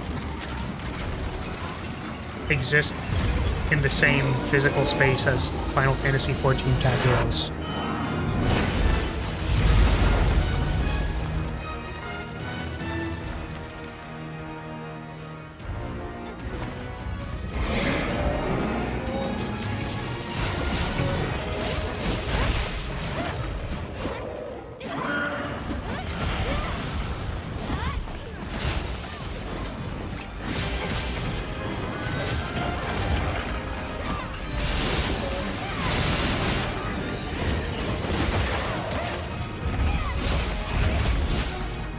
Also, I don't know really how to say this, but I feel insulted that I'm being classified as playing Zoomer games. I don't know. How dare you? That's all I'm gonna say.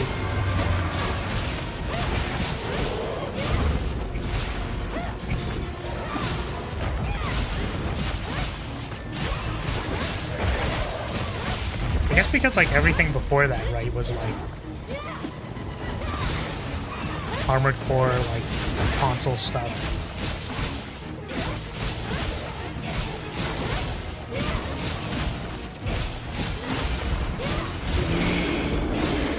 Man, I love pressing 2 buttons. This really matches my mental capabilities.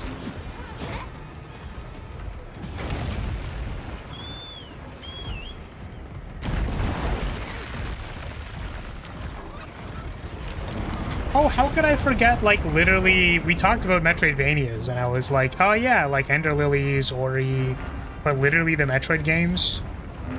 Fusion was really good. I think... Was Fusion, like, divisive? I don't know how people feel about Fusion. I always liked Fusion because of, like, the fusion suit itself.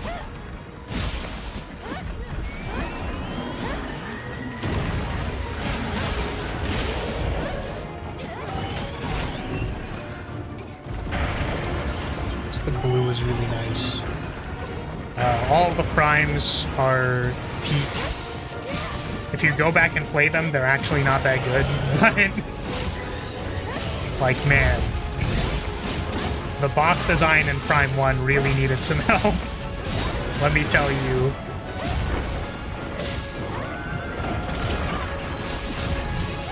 Two was alright. There was still some, like... I don't know, like the fish boss in 2. You spend a lot of time, like, waiting for it to do something. So there was a lot of that, like, wait to do something kind of gameplay. I think I remember Quadraxis being, like, a decent fight, though. I don't remember a whole lot about 3, except that, like, everything was so chunky in 3, Prime 3. Wow, I rolled into that.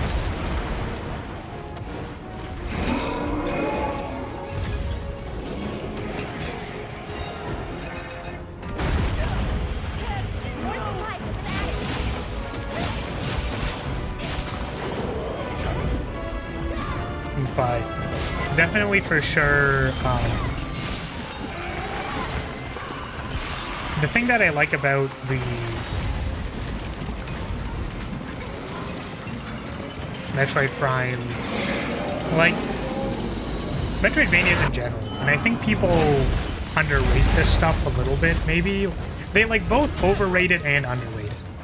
Is that I think some people treat the concept of something like open world, right?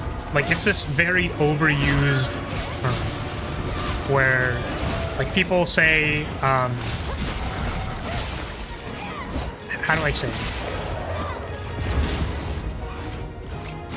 Because Metroidvanias are basically, like, 2D open world games.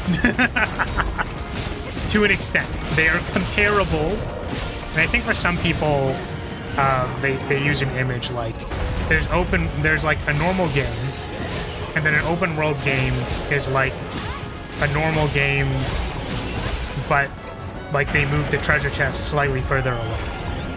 And I'm not huge on that example because I think it undermines the point of why there is space between the treasure in the game. And no, it's not just to like waste your time. Because the reason I like Metroidvania games, and Prime by extension, is that every room is very bespoke and very cared for in the world. So, the thing that I appreciate the most is when I can walk back through a corridor, and then I go like, wait a second, wasn't there like a ledge here that I couldn't get to before?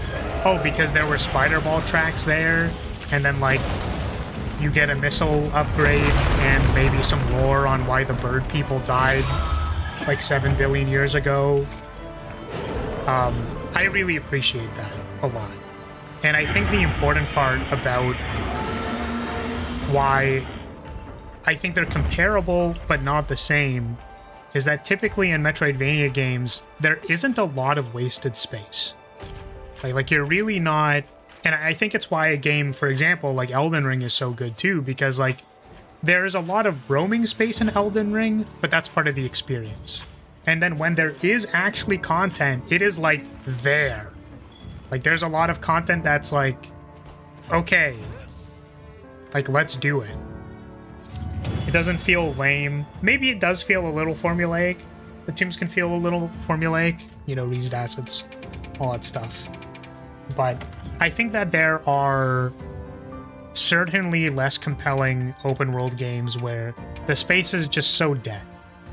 Or like the dungeons just feel so formulaic. And I think that's a lot of people's complaints with Shadows. I haven't played Shadows. I was actually considering if I wanted to basically do another game design deep dive into Shadows. Because I think people sort of had the right talking points, but like Cries and Tears of the Kingdom. Did Tears of the Kingdom feel formulaic? I don't know. Like maybe a little bit. It's a little, it feels like a little empty sometimes. I could see it. But yeah, I wanted to take a look at Shadows because my complaint, or the thing that I heard about Shadows that was kind of the complaint, among many things, but one of them was how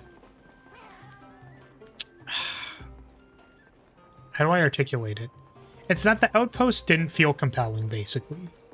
That, like, it's very RPG focused, like, it's not gameplay focused. It's very grind focused and not, like, again, the dungeons aren't bespoke. And I think that this is a very important thing, is that somewhere along the lines, we believe that making something more formulaic and making a ton of content because people valued a statistic like playtime for how much money you spend. Like, people started to think they valued that.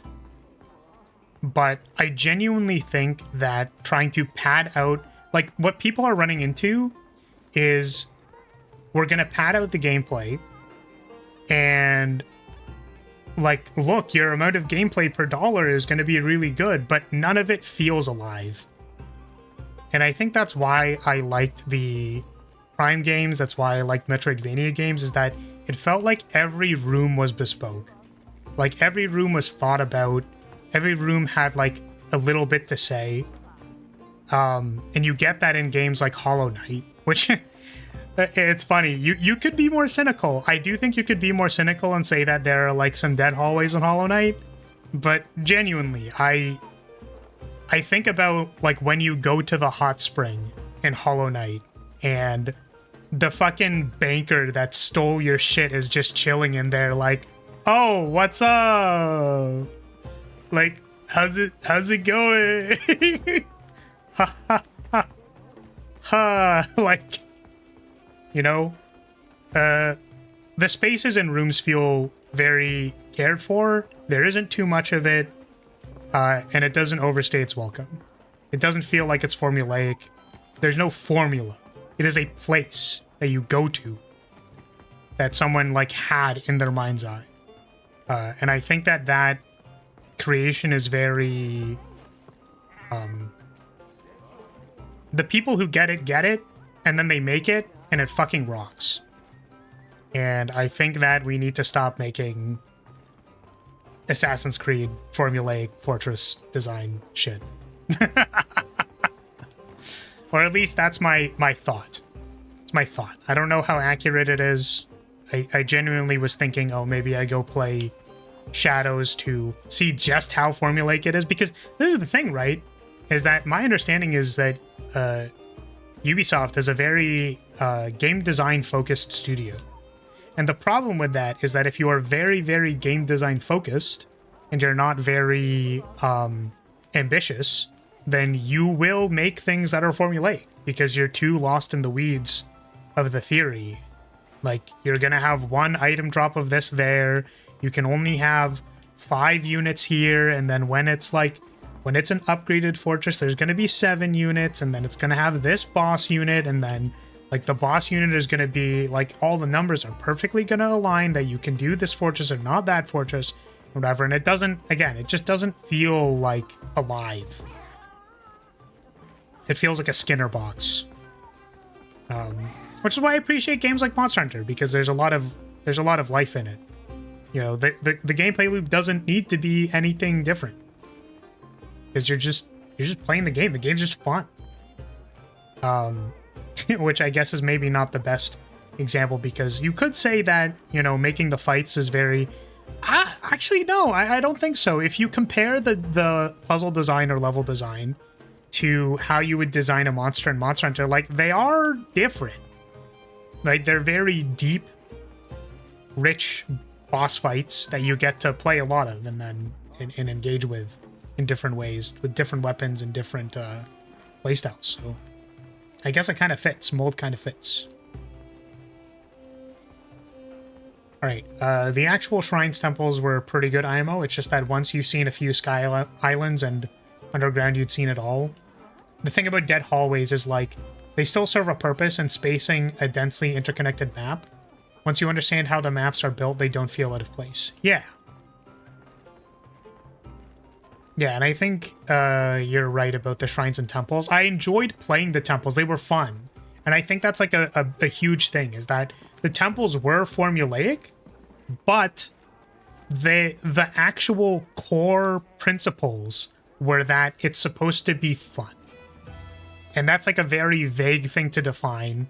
And people will tell you, oh, just make the thing more fun. Like, you can't make something more fun. But I think that focus-wise, what you need to be looking at is not the rewards you're strewing about in the temples.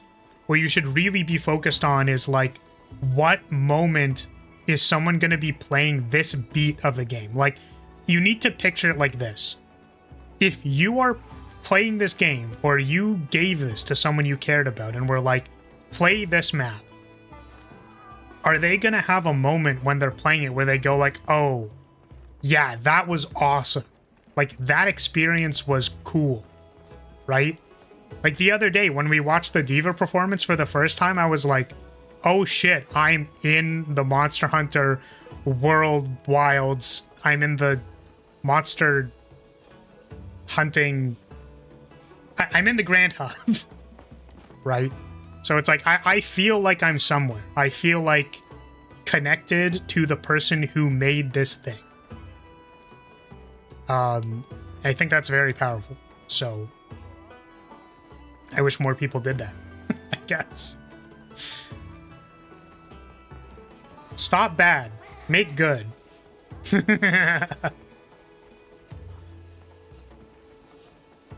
Far Cry 4 was the most formulaic game I've ever played. Haven't played many of their games. Very samey and also really easy. Yeah. You know what's interesting about that, though? I really liked Cyberpunk. I actually felt like there's certainly a lot of formula dungeons in Cyberpunk, but I think the unique quests for each area, and like even a few of the dungeons were pretty like fun. I remember there was a basically parking garage that had like this huge overhang, like warehouse. There were some snipers and it had this huge like overhanging scaffolding you could go over. And I was very compelled by that dungeon. Like as a stealth player, I had a lot of fun doing that one. So I don't know. Scripted fights like Safi, Elatrion, and Fatalis all felt alive and fun every time. Yeah, even if they were scripted, it's just the perfect mix. Yeah, and I think that the important part for something like Monster Hunter is that, like, the core, basically on a scale of, like, RPG grinding Skinner box to the experience is the point. I I would say that Monster Hunter is very on the side of the experience is the point, right? Like, there's a bunch of people in this room, or, you know, how many people are actually in this room? But there were a number of people in this room who were just like, yeah, I'm just playing there for fun. I'm just hunting things because I want to. Because, like, the experience of hunting something is, like, very compelling. The experience itself is compelling. It doesn't matter, about, like, certainly having some goals and stuff to work towards is fun. Like, that's why I'm saying we're grinding layered armor, because technically we are. And one of these days we're going to have all the layered armor. But the actual hunting itself is the compelling part. Like, the moment-to-moment decisions that you make when you are fighting a monster is what is compelling. Right? Messing up one counter or dodge or something and needing to enter that healing loop while the monster's chasing you down, like the monster decided that it's going to attack you like 5 times in a row and you're like pissing and shitting yourself and trying to like not die. Like, that is the compelling part, right? Yeah, and then, you know, they've got all the other nice bells and whistles, like grinding for armor parts and gacha and randomized loot systems and all that stuff. So, you know, they've got all that other stuff too. It's just that they have a very keen understanding of the fun part. And I think most games need to know that. To wrap this all the way back around to Assassin's Creed, I think that they really lost the sauce. Because, and again, this is coming from, I played the Greek one. I don't remember which one that was. Odyssey, I think. And you can shoot me if that wasn't actually Greece. That was a different place. Geography is not my strong suit. But yeah, it is Odyssey. Okay, so Odyssey really leaned into the RPG element. Like, you had a skill tree, you needed to equip gear that raised your, like, critical attack and whatever and stuff like that.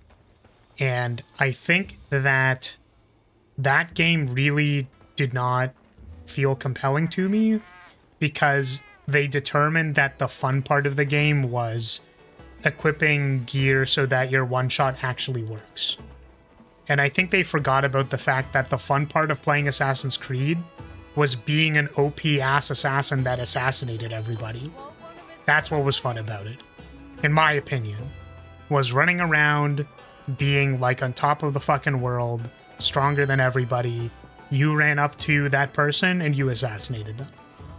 And the fun part was like approaching that assassination and getting that cinematic moment where you're like, I'm on top of the rafters, I followed this guy for like 5 minutes on the rooftops, and then like this is the culmination of that, and then I have to like make a quick break to run out the back door and then fall into a pile of hay.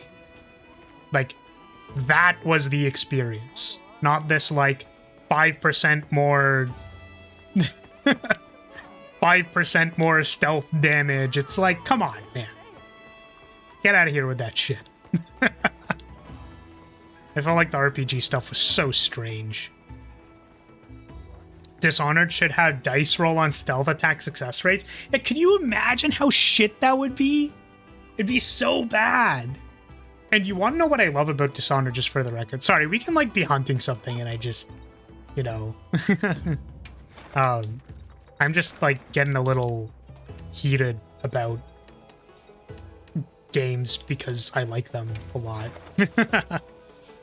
Now, let me put something up. But yeah, the cool thing about Dishonored that I really, really appreciated, and you could say that maybe it's kind of against the telos of the game, you could say, because it's like, well, it's a game about assassinating people.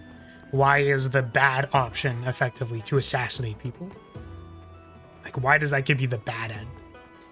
But that's the thing, is that I think Dishonored is like a little bit more flipped on its head, where you go like, it would be so easy, right? It's so easy to like hold that malice from like the start of the game to be like, these people fucked me, right? You were Dishonored, right? And to carry that all the way to the very end of the game, where the boatman cusses you out for being a despicable piece of garbage, and you can play that way, and then I think that that's fine.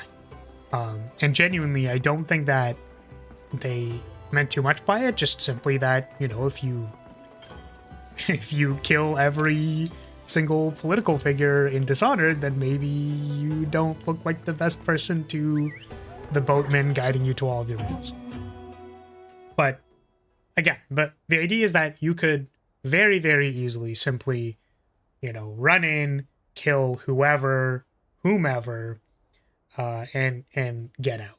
But the game is about not doing that. The game is about exploring and interacting with the story that each mission has, like going and doing the side quests, all of those things, experiencing that. You know, seeing the guys breaking into the artist's bank vault, right? I remember stuff like that. That stuff was very compelling to me. And then going like, no, you know what? Why don't we do this cool, funny little trick called Fate Worse Than Death? Which, to be completely fair, you know, some of the Fate Worse Than Deaths in Dishonored are pretty fucked up. Like, they're crazy, dude. What was the one where you basically, there's one of the missions where you basically, sell the guy into slavery and cut his tongue out? That shit was crazy. That was fucked up, man.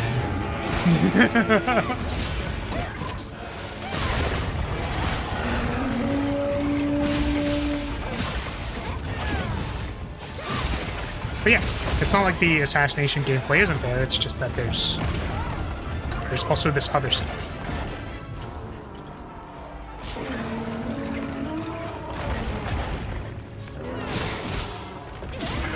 That is my very long-winded rant on games.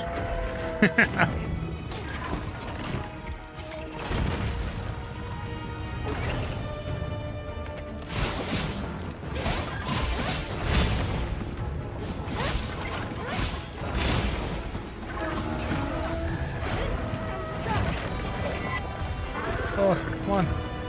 Please. That missed. Have you ever played Fortnite? I've now played Fortnite. I don't really do battle royales, I suppose. Like, I've never played, whatever the Bean game was. Fall Guys. Never really played Fall Guys. Haven't played Fortnite. Never played Apex.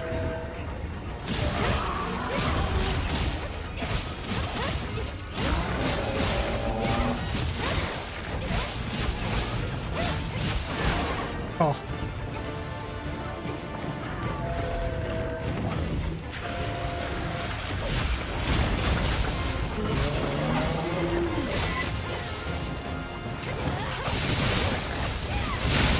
Which, for the record, I don't, like, have an issue with Fortnite. I just don't generally play competitive shooters.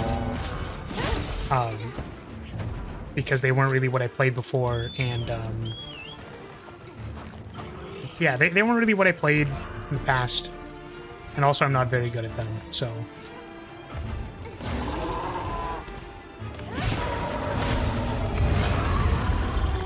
Okay, I probably deserve that.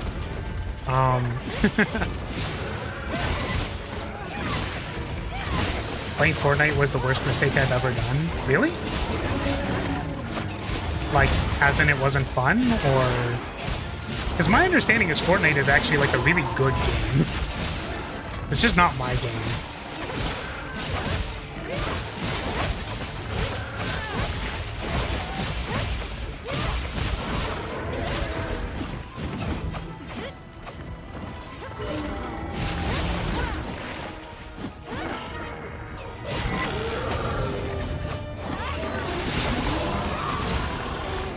my competitive outlet for a long time was card games. Which, you know, I say up until this point that I never really understood it. But there are some people who just don't. Like, I'm not... This isn't, like, supposed to be, like, a sick burn or something. You know what I mean? But there are some people who just don't think. Maybe? I don't know. There isn't really, like, a good way for me to say it, because I'm not saying that every person who does not play to 100% optimal capability in a card game is, like, is, like, stupid, as in they don't think at all. Like, maybe they had a thought in that. Like, it's the same thing when you compare, like, a speedrunner in Monster Hunter to me playing Monster Hunter, where you go, like, what, did you just not think to Foresight Slash when, like, obviously they were changing, like, changing one of their patterns? Like, why did you go for Helm Splitter there when they're, like, in the middle of doing a tail sweep? What's wrong with you? Did you not think? It's like, no, I just don't... That's not really it. But, like, there are some people who are really good at noticing when, like, the startup of a tail sweep is about to start, and they're locked in, and they, like, they counter that shit. Right? So, for me in card games, supposedly, like, the thought... Like, I genuinely don't think Magic is that difficult. Like, you don't have that many decision points, honestly. But apparently, the thought process of being able to go, this is something that I want to do. Like, I want to resolve this Teferi, Master of Time. The things that are going to get in the way of resolving this Teferi Master of Time are, if there are creatures on the board, then they can contest it. Maybe there's counter magic at the table. Maybe there's going to be a removal spell after it resolves. And then there's, like, EDH, because I play EDH, competitive, obviously.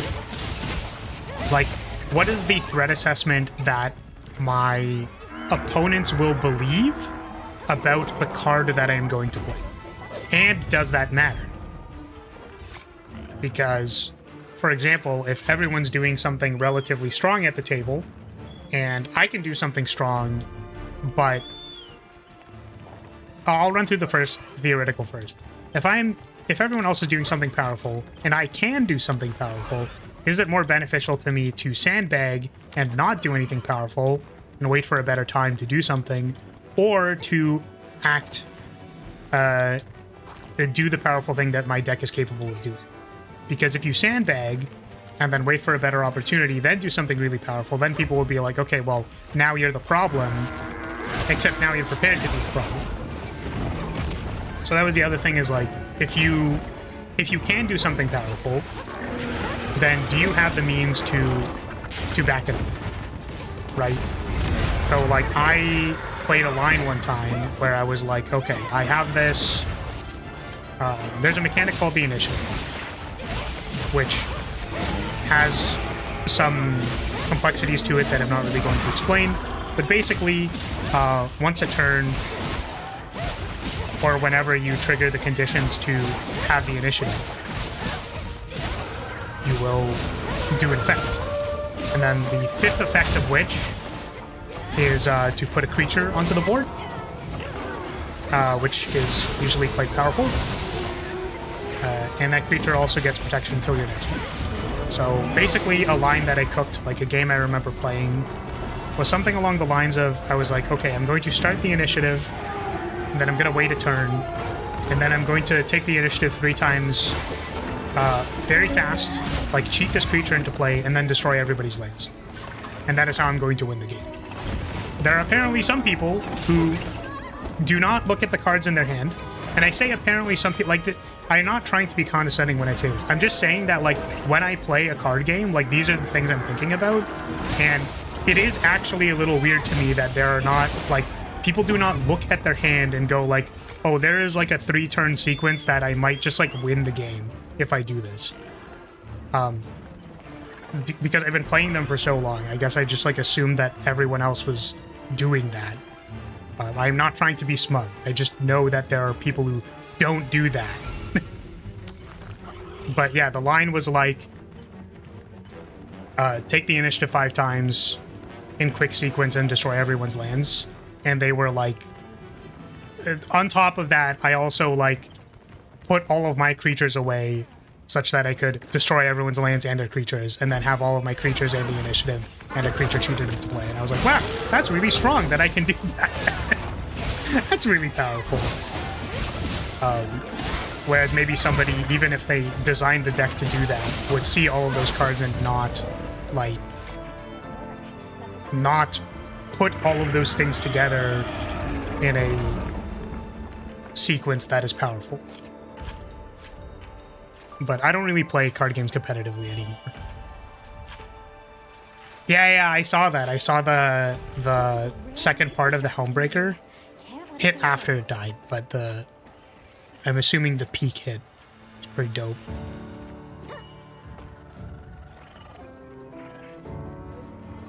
I've broken too many headsets over Fortnite. I mean, don't be breaking your headset over Fortnite. It's just a game. Why you have to be mad? But yeah, that's too bad. I feel bad for your headsets. I'm sorry. 07 for our lost soldiers. It's like doing the Zoshia fight and people hide behind the crystals that have been exploding the entirety of the fight. But yeah, so this is the thing. Again, like, it's not an issue for me that there are people who do not play on the same axis, right? I was just trying to capture and explain my surprise to when I was like, my friend tells me that they're like, no, I think you're good at card games because there are some people who don't do that. And I'm like, oh, okay, well, that didn't really occur to me, and that's a little surprising. But same thing, in the Zoshia fight, or even when you're playing Monster Hunter, like, if you're having a good time, and you're doing, like, 30-minute hunts, what does it matter? It doesn't matter. As someone who loves games, like, it really doesn't matter. The thing with, like, a competitive game, though, like Fortnite again, like Fortnite, fighting games, card games, like, these things usually have the stipulation that winning is part of the fun, which it's not always, and that's fair. But I'm saying that because winning is part of the fun usually in competitive games, that there's some degree of you want to be good at it. But if you're having fun going to Fortnite and just chain losing, I mean, by all means.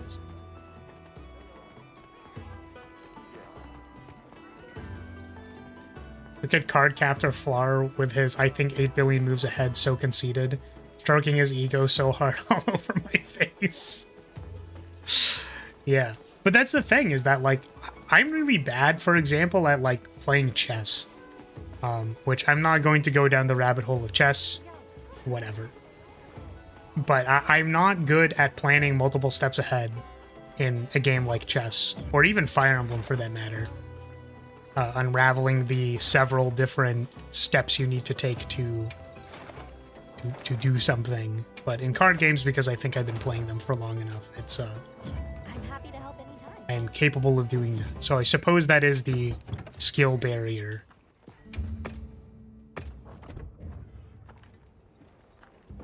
Okay, how are we doing? Do I still need Guardian Rathlow's pieces? Because I think I might. You have any requests? We took a break to do some Dahad, and then I forgot to go back. Yep, still need Scales and Carapace. Do I have a Guardian Rathalos yet? No. I still do not have a stupid Guardian Rathalos. I heard from the others. Yes. Okay. I'll be waiting here. You got it, Valk. What is your opinion on the redacted game I passed you? I'm not huge on it. Like, I think Balatro is a fun game because it tickles the itch of me wanting to play Slay the Spire, but I don't really want to play Slay the Spire right now. That's what Balatro is. But that game looked like its tagline was literally "Let's go gambling." Like, that's the thing, is like I'm not really like a gambler, if that makes sense. I'm not a I don't inherently like gambling games, if that makes sense.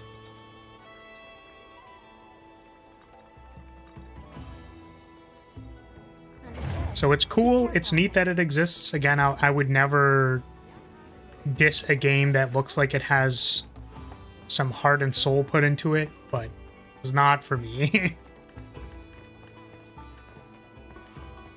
Oh, I had a really sick high card run the other day. I was surprised, because normally, like, I've been playing, like, a Balatro run before I go to sleep. Which, before that, it was I played an Arknights run. Hey, Cabal, thank you so much. Welcome to House Lyria. I played... before that, I played, like, the Arknights roguelike. I sort of wanted to play... what's it called? I was thinking of if I wanted to get Slay the Spire on the Switch just so I could, like, play it in bed. But yeah, I actually got a good high card run because I feel like I've tried to force high card runs before and they just, like, didn't do well. But I was playing Ghost Deck and the final part of the run that popped off was, I can't remember if I red sealed them or not, but I had, like, Stuntman and then some other thing. Oh, Stuntman, and then I did the negative Joker thing. So I had, like, no hand size, which was very funny. This is a gold stake run, so, like, you know, it's not a white stake to the moon run.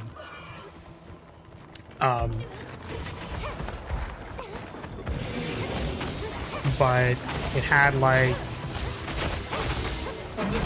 Stuntman, and I had, like, some steel cards in the deck. So, like, one of the final hands I played,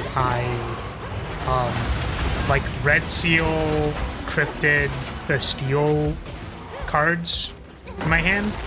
Like, I red sealed the steel card and then cryptided it. Because that makes it double trigger, right? This was done at, like, 1 in the morning, so I don't fully remember. But that plus just, like, a high card, I had Hanging Chad and some other thing. I don't remember what the other thing was that went with it, but... What was my mult? I think my mult was actually Misprint, because that was the best I could get. But I was looking for a better mult, like, the entire run. So... I was happy that I succeeded. Oh, Burnt Joker, that was the other one. I did get Burnt Joker, so I could level up my high card by discarding a high card.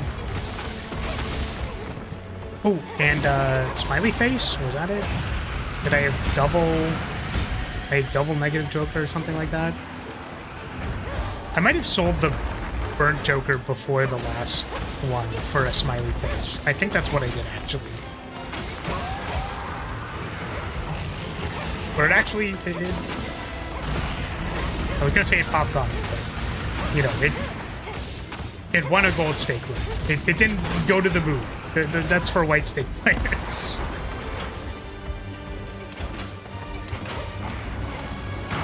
White stake players. Not derogatory.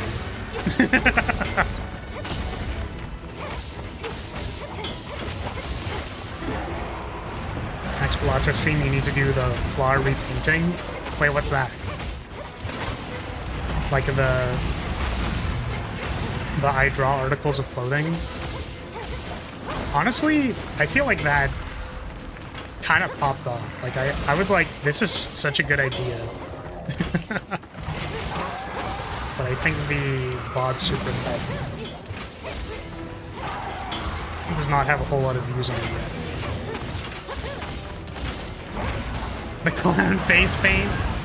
That'd be pretty good. If I painted myself into a different Joker, like, every time. It's actually a funny idea.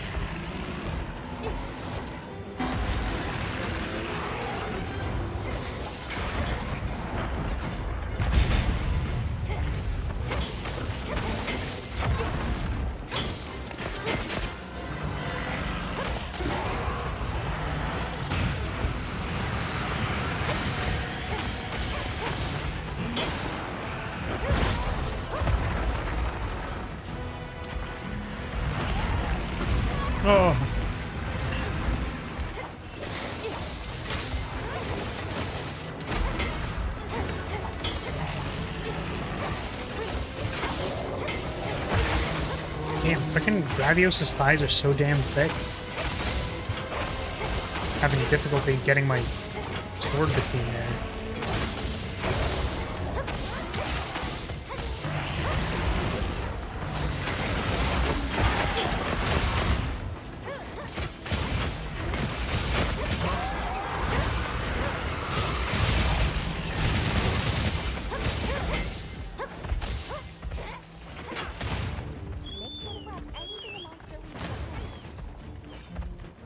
Oh, he's coming back. Oh, did you use a luring pod? And I just didn't notice. Because I was like, oh damn. They leaving. Oh damn, they coming back.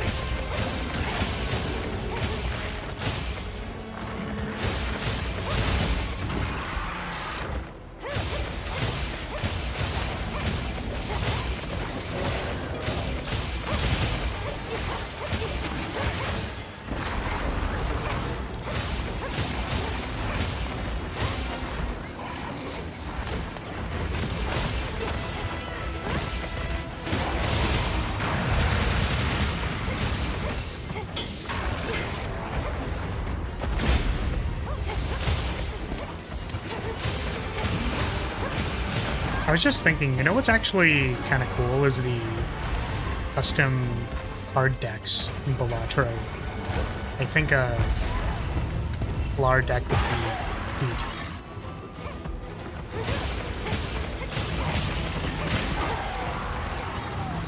But I don't know how A, easily moddable those are, and B,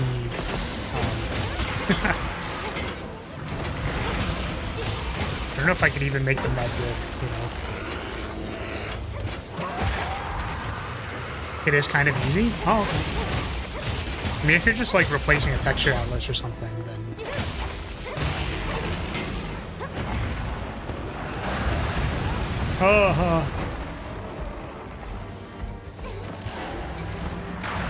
I'll just make it a bunch of... It'll be just a bunch of Flaris, but... It's like...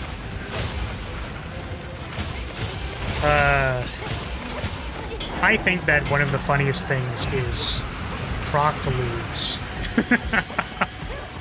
I just find it funny. So I think it'd be funny if I played Balatro and then all the face cards are just suspicious. I'm gonna say that they're a little sussy.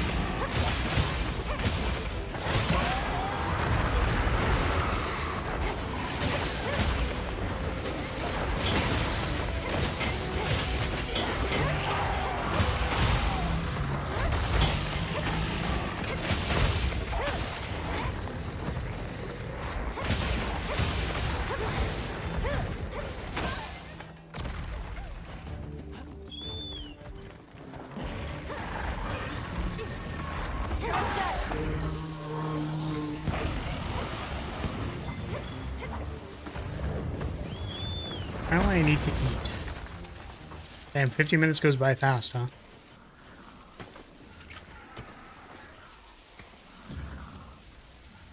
Trank, trank, trank.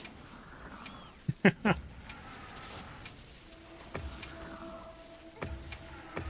wondering if that one just should have, like, skipped for the sauce, you know what I mean?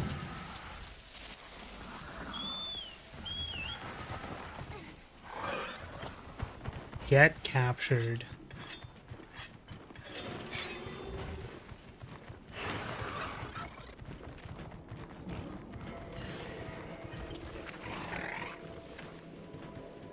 Hello?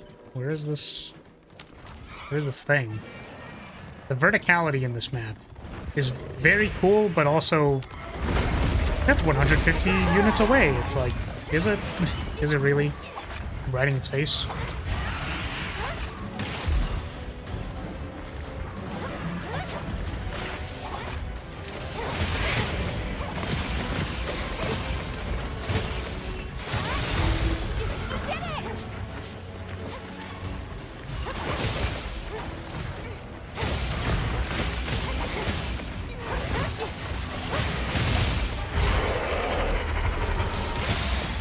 knocked out of the air.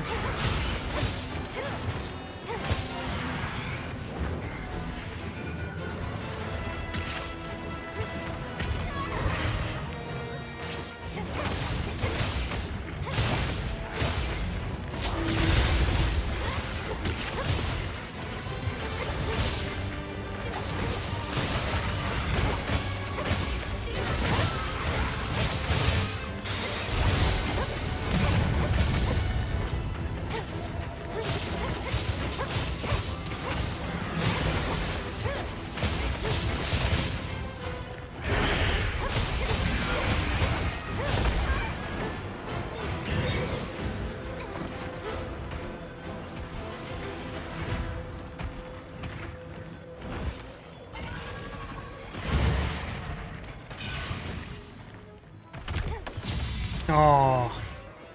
No. Man, Raffles flying around for like 90% of the hunt, and when I finally decide to try and use a flash pod, it lands. What an asshole.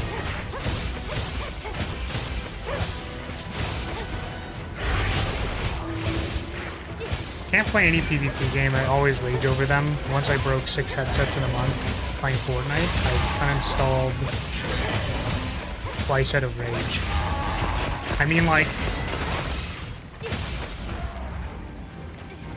I don't know, man. That's fair, I guess is what I'll say.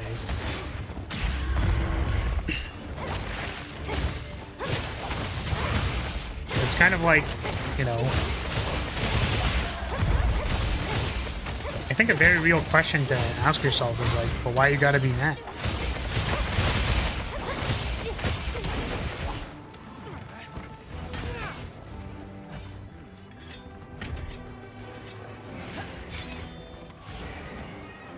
I still like experience this to some degree myself, right? But there's kind of like the pull of wanting to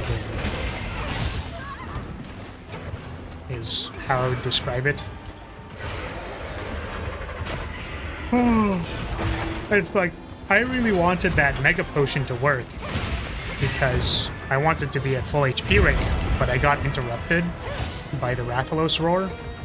So like I can tell that I wanted that mega potion to work. I'm very frustrated by the fact that I got roared at because I'm like, this stupid ass Rathalos chose like as soon as I was healing, it decided to go. Why did it do that? Like, come on, man. I just wanted this thing. So I think it's like kind of the same for people who play competitive games. Or the way that I would describe it for card games is that it's like, it's the wanting to win. Like, when I play a game of... If you play a game of EDH, you play any card game or whatever, if you kind of go into it, and you're like, yeah, I mean, I just like, I'll play this hand. I want to play this hand, see where it goes, I'm going to try and win, whatever. But then when you get down to the wire, like to the real end point, end part of that game, and you're like fighting, like you're really, really trying to win, and then you lose, it'll feel really bad. And for me, that's like the pull of like wanting to win. It's like losing an anti-8 when you had like, you had a good deck, like it, you know, it was a little scuffed at the start, and you were like, you got a good Joker at the very end of the run, and you're like, yeah, this one's definitely gonna do it. But then you forgot that I guess this would have been anti-7 because it's not an anti-8 Joker. But you get the anti-7 Joker that's like I'm farming this square Joker and spare trousers, and it's going really well, like this could definitely win. And I get the anti that's like debuffs all the cards you've played this anti. And I forgot that it was there because I wasn't paying attention. And use buffs. Oh, Diva. And I feel bad because I'm like, oh, I tried so hard, like I put in all this time, and then like I wanted to win, right? And then I lost. Feels bad because I wanted that win.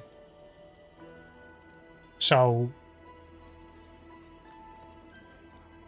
I think that, you know, the unsolicited advice that I would give you is like, you know, usually the rage, it's like you want to win for a reason. Where you can't win, where you can't, like someone took your gun, or you were doing so well and then it was taken away from you. It's like, but like, why does that have to be rage inducing? Also, sorry, did I miss the diva buff? Did I tuck myself?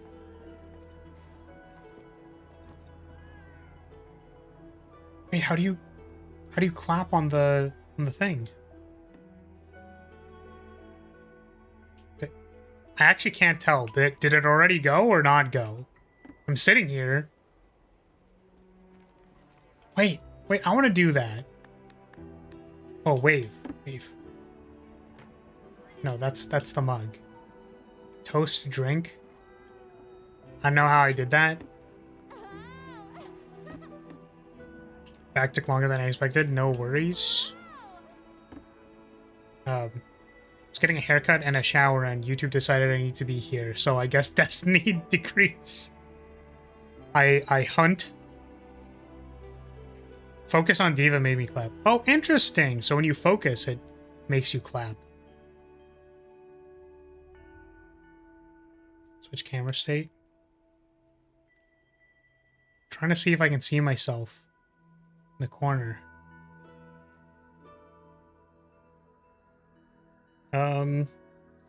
Yeah, and sorry, I wanted to continue my dumb anecdote that nobody asked for, and, you know, Ferg isn't asking for my advice and literally didn't ask, but, like, I think that a long time ago, there's some baggage I have with, winning at card games mattered way back, way back, because if you won, then you could, like, bank your winnings as store credit. And the important thing for me to get store credit, your lobby isn't the squad lobby, so no one was there. Yeah, I think we're gonna start using the squad lobby probably, like, next time, and I'll just put the squad ID at the bottom and tell people they can join via the squad. But, yeah, banking store credit was important because it meant that I could play again next week. I think what I really cared about, or what I can say that I cared about now, in the future, is that I just liked playing the game. I do like playing cards. I do like competing against another person for that win. I think that is fun. But, at the time, like, $5 entry was a lot. So, needed to win locals so that I could go again. So I remember caring a lot about winning way back then. But I think also just the paradigm of, like, needing to prove that I'm, like, skilled or valuable or worth something. Like, I think that all of that gets wrapped up in competition, basically. So you kind of go like, well, if I'm not skilled, valuable, or good at something, like, these are the things that people value, particularly in gaming circles. If you are, like, good at something, you're more valued. Like, we see streamers and stuff all the time who are, like, good at things. And that there's value judgments about that. So, I think that's where a lot of that baggage gets wrapped up in. Or, like, having some degree of, like, it's not self-confidence, but, like, your identity to be good at something. So I think when you play, like, a competitive game, then it doesn't really go your way. There's, like, a lot of insult to that feeling of wanting to be good or valued, and stuff like that. So, you guys are good at things? Nah, I'm shit. I'm gazpacho at everything. So,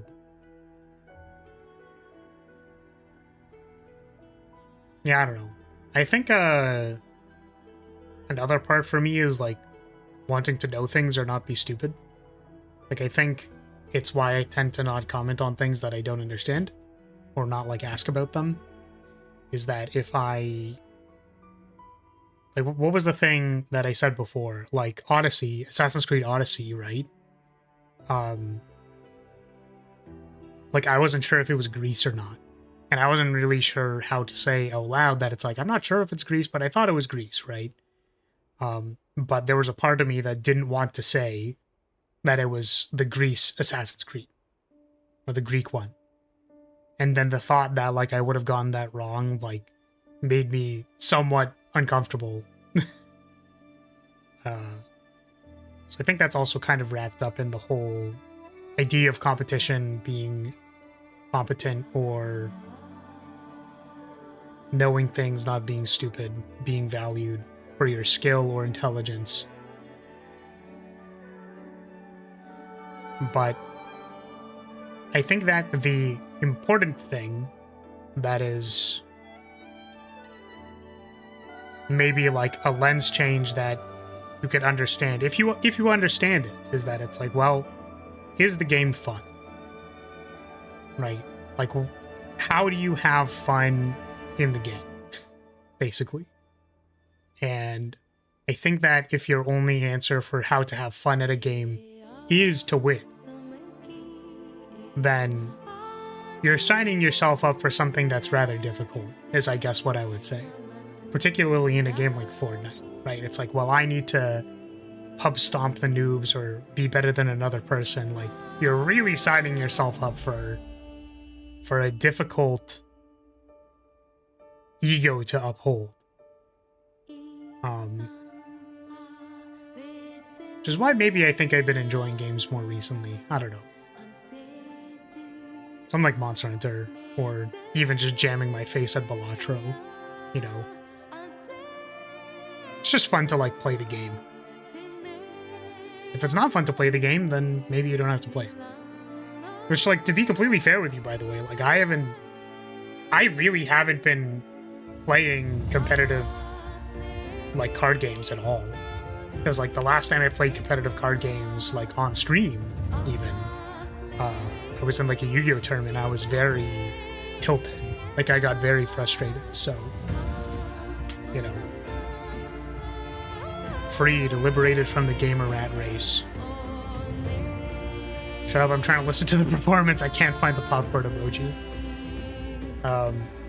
Yeah, sorry, I'm talking over your Oshi. My bad, dude.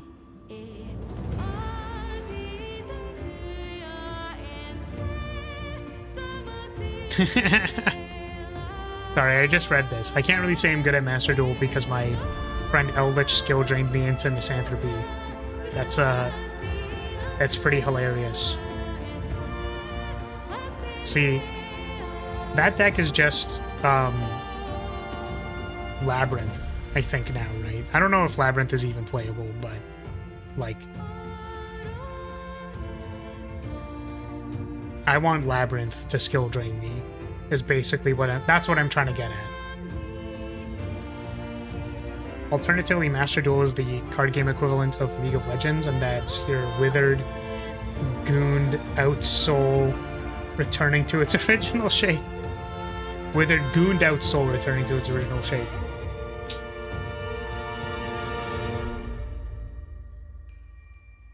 Having my own diva going with the slight delay of the stream sounds really cool. Yeah, it's like a little echoey, maybe. It's kind of cool.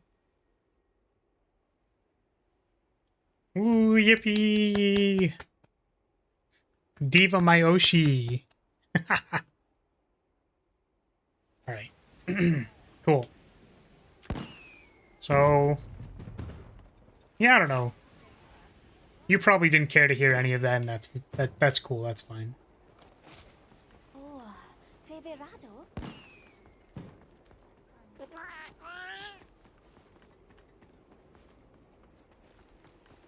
I would have liked to listen to it. Come on over. Oh, sorry. We've listened to the diva multiple times, so I just use it as an opportunity to yap.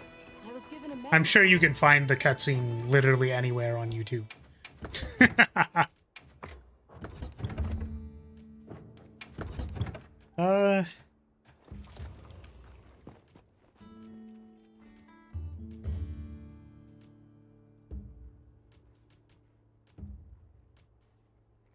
Hmm.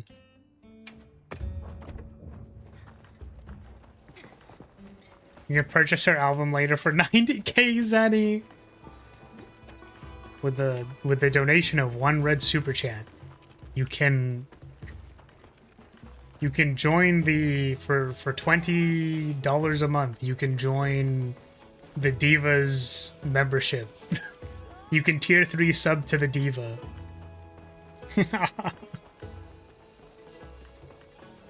Hello, Iro. How's it going?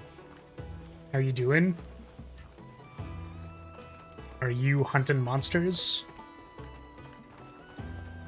Kazan is that sleeper hit game, which is super weird because Kazan is from the DFO universe, so whenever I hear people talking about it, it's very strange to me because I'm like, Kazan was like one of the original demons or something like that, and he cursed the first Slayer, I believe, among other things. He's like the first Berserker or something like that. The DFO, the Dungeon Fighter Online universe, which is an MMORPG that I have played for a very long time. I'm on hiatus right now. I'm not really playing it, but I've played it for many years. I still need to log in for my free bunny suit. Keep forgetting about that.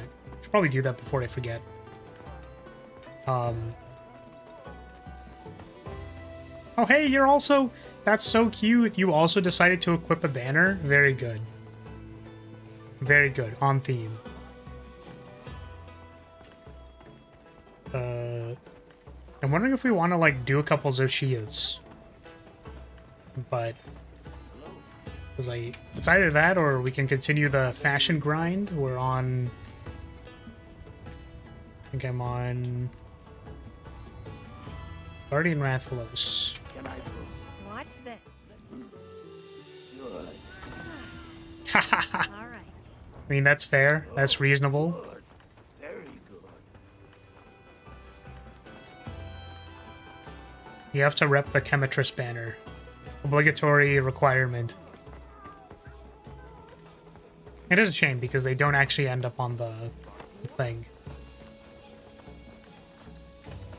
Now I'm worried the ending was spoiled for me. Oh yeah, sorry. I got it's like known lore in universe. My bad. That like Kazan is a demon and like made a berserker or whatever. Just like very, very well known, like has been around for 7 billion years known lore, so I didn't think that would be a spoiler. But yeah, did we want to do a Zoshia? I haven't had a Zoshia spawn for me, like, at all. I've literally never had one spawn. Like, this shit just doesn't spawn for me. I don't know why. Cannot rest in this area. Yes.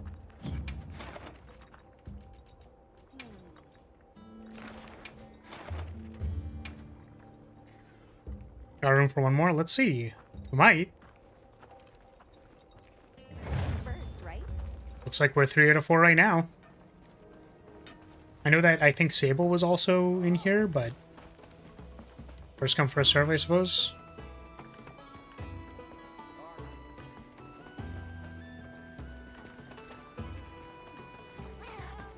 Yeah, we're gonna have to eventually start using the squad lobby, because I think that'll be more convenient, but not today.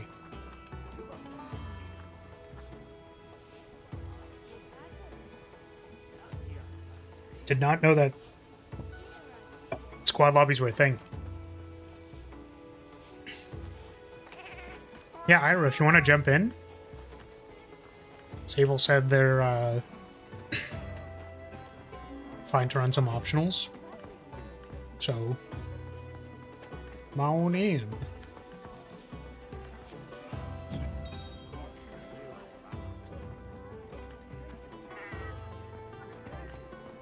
Do I need to eat? I think I do. Nope, we just ate. Nice. I remember that.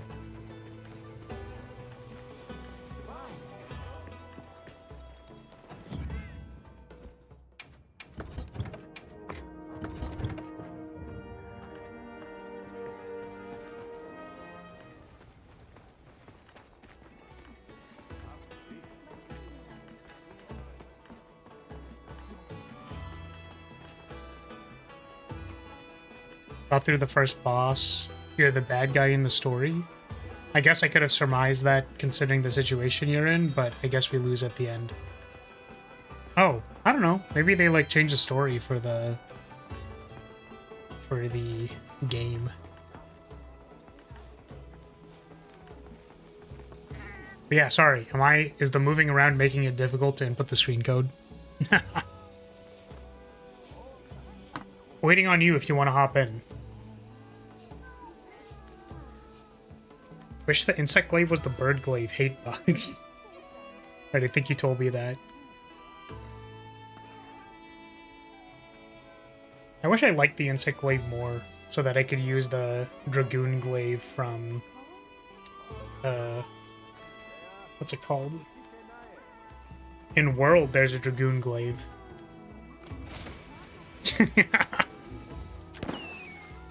Fireworks. Hey, well, let's get started with this one. We're burning food time, but feel free to hop in if you would like.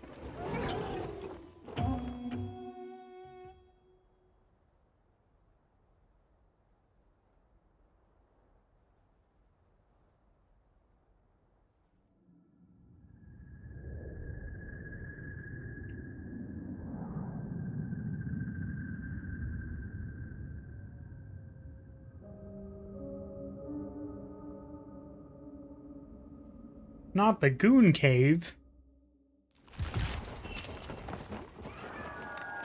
I've been charged with slaying the target. Capturing it isn't an option.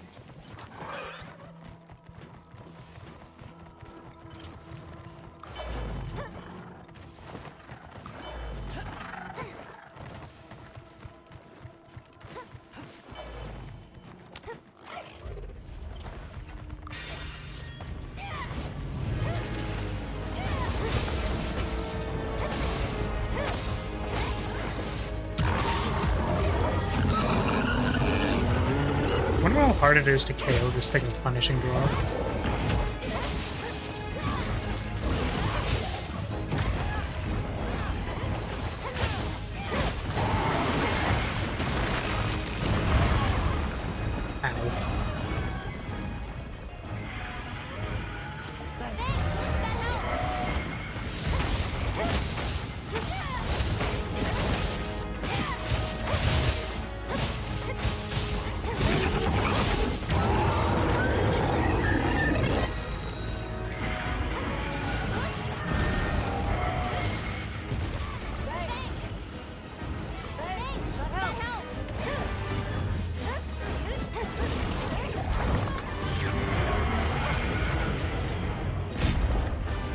Like infinite time to just not get hit by that.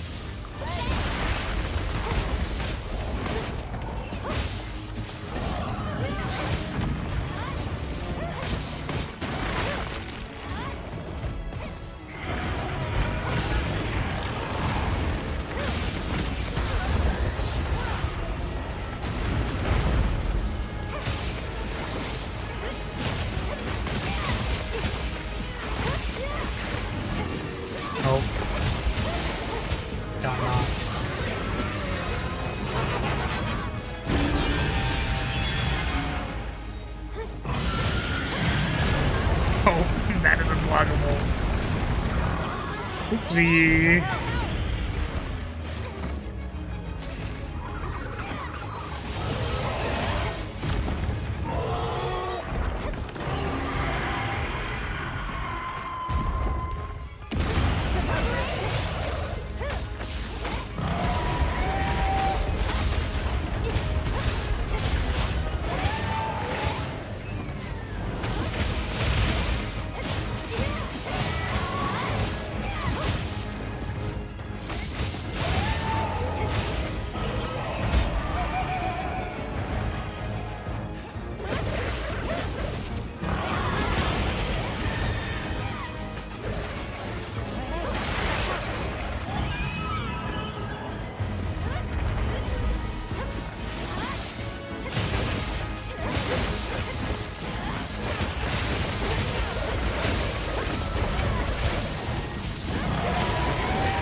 Be back in 2 seconds.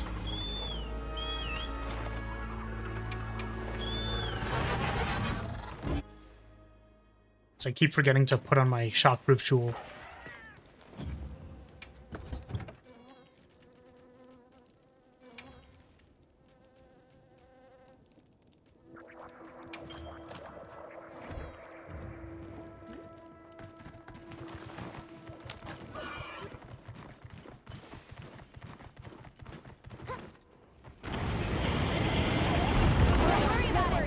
Sorry. I leave for 1 second.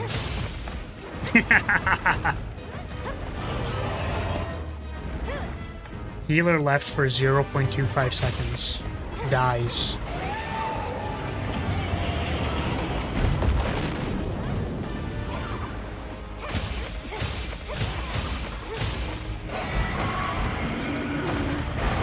That shit was not my fault. I mean, I didn't see it. For all I know, it was your fault.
Kind of sharp.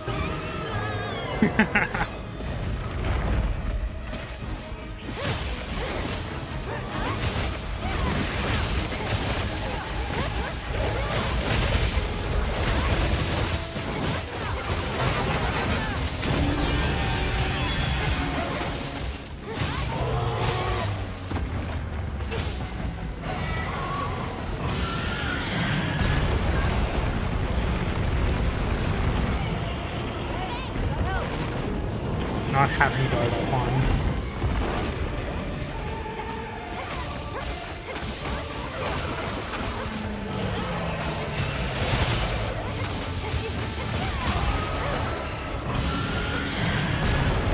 I did it again. I've been using gunlights too much on this hunt.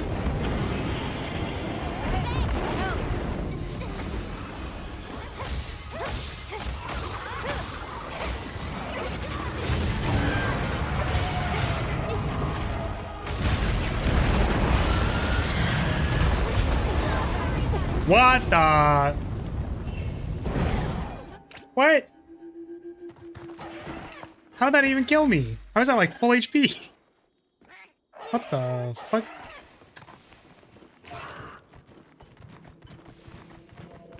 Maybe one of the pieces on this set isn't upgraded.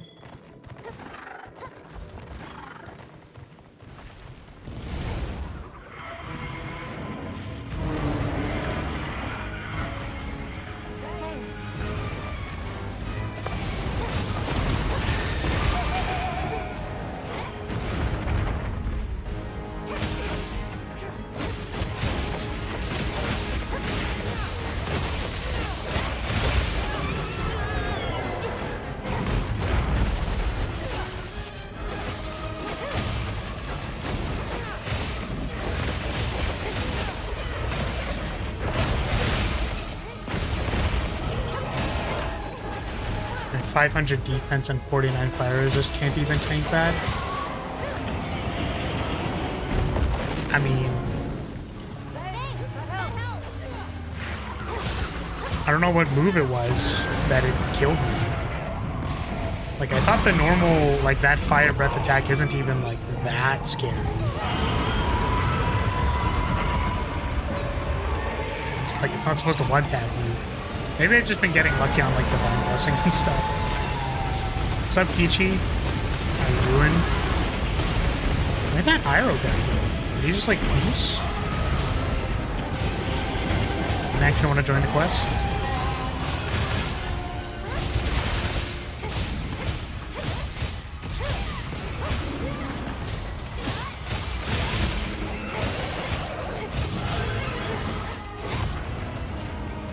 There's a second scripted one? I don't know if I... Maybe I'll have to go back and see, like, what the attack was, but... I don't know, man.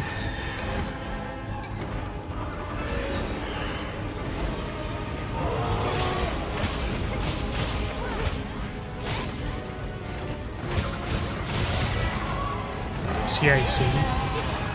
I think you asked me a number of streams ago when I played Pal World, and the answer is actually no.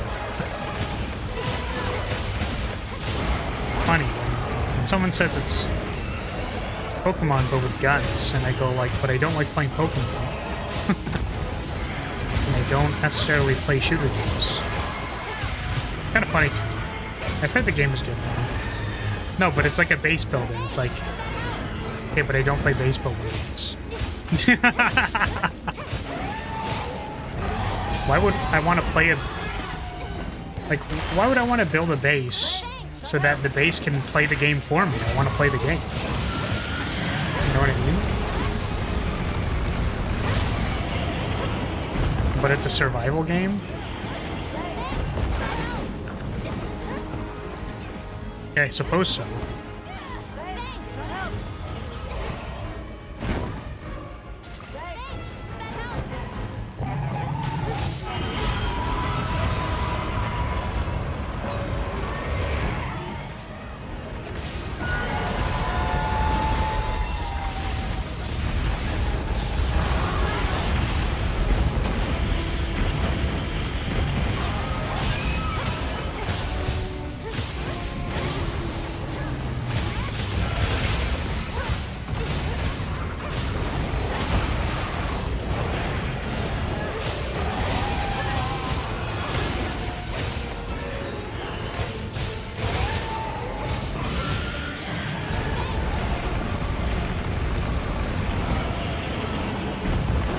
Yeah, I thought that was the attack that I got hit by.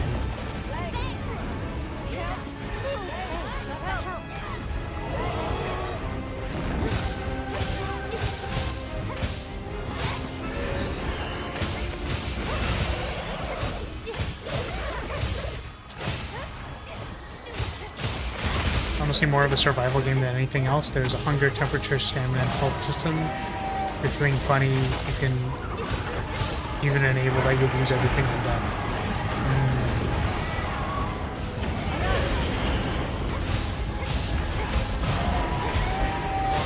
I guess I haven't played like a survival game in a long time.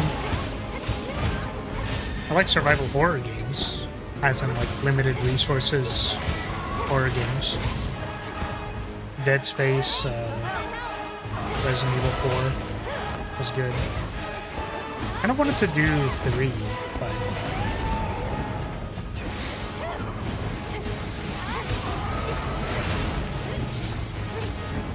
hasn't really been time. Or budget.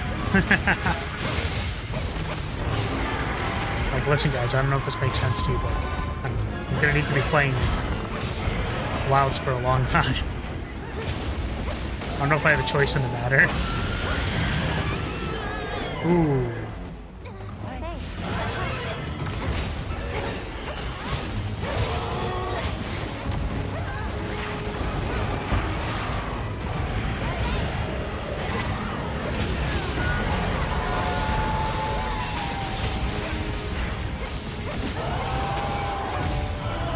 Came from me in Pal World, I'll be still stuck there for a long time. Reasonable. Didn't you say you picked up Monster Hunter though? Don't remember if you updated on where you were at in it. But it's fine. I had another friend who was like... I don't really know how to say this. My one friend... There's one person who's like, yeah, I'm gonna play Mon Hun, but like, hasn't really gotten back to me. There's one person who wanted to play Mon Hun, but their computer is a toaster. So they're like, yeah, I'll play Mon Hun when I upgrade my computer. Which he's waiting on like his employment prospects to be able to do that. And I have another friend who we probably would be playing Mon Hun, but you know, I guess we haven't really found the time to play together. And there's one friend who I played like 100 hours probably plus of World with them, like particularly Master Rank. We played together, late game Master Rank. And he said he's probably not going to play Wilds. I have no idea why. I think he's too busy playing SS13.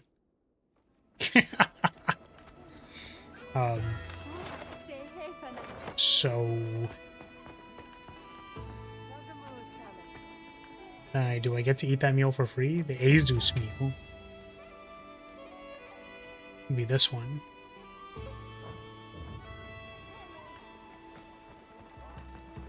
The attack you carded to was the second time he makes the large crystals and does the breath attack. I guess I just wasn't paying any attention at all. But I thought he like goes to the middle of the screen and does that. I didn't see him do that. I got knocked over. I started taking a potion and then it killed me, so I didn't really know what yeah. It was the last time we played. I didn't play. Yeah, sorry, and there was one friend who was like, oh yeah, we'll play Monster Hunter, but then they like we did one play session and then they just stopped playing it entirely. I don't know why. They're like only a few quests into the story, like. So I don't know if maybe they didn't like it, they didn't like playing with me, or like they kind of said, oh, I just feel like doing something else right now, which is fair. That could be the case. I think it's possible. However, comma also.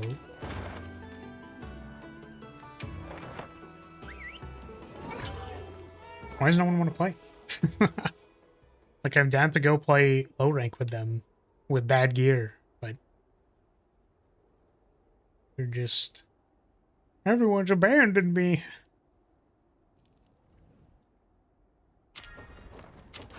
Oh, only the first one they go to the center of the screen. Got it. The other one they just do wherever, I suppose. My gem luck has been shit. Do you need a gem? Give me that meal.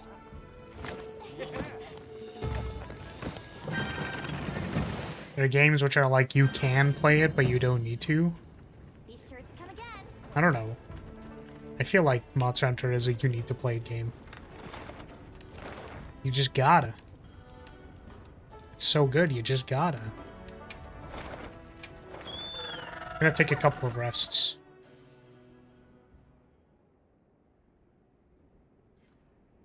Because I've tilted at the fact that those Ishias have been showing up for me.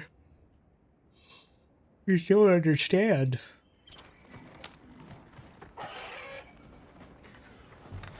Well, you need Zoshia gems, but no luck. Too bad.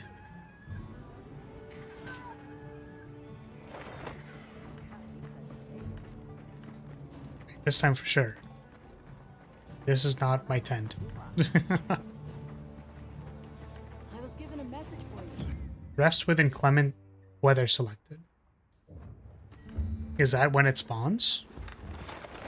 And do I have to rest in Wyveria?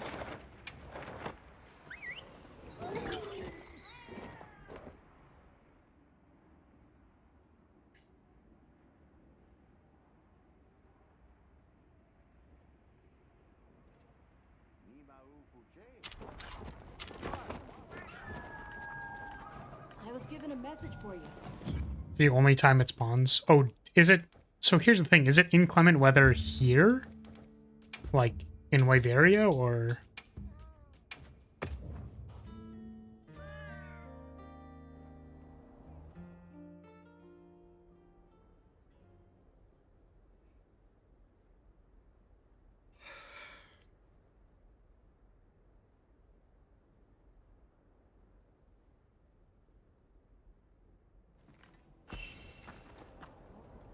I was given a message for you. Super.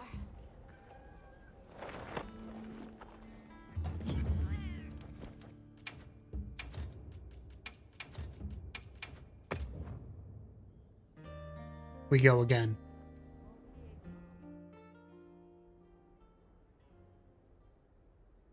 You don't have to rest.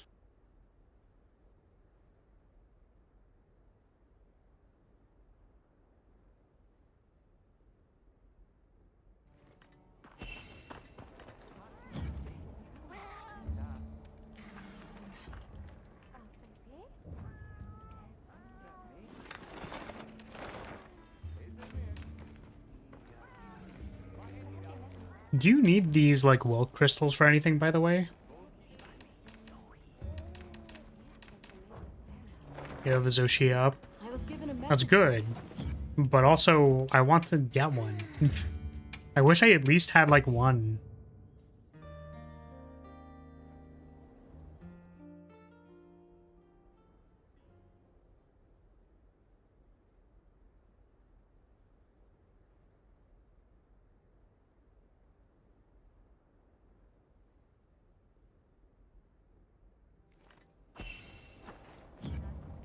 I was given a message for you. Super.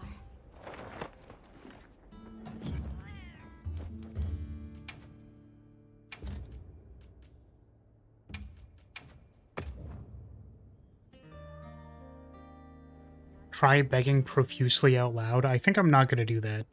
If it spawns, it'll tell you on the right.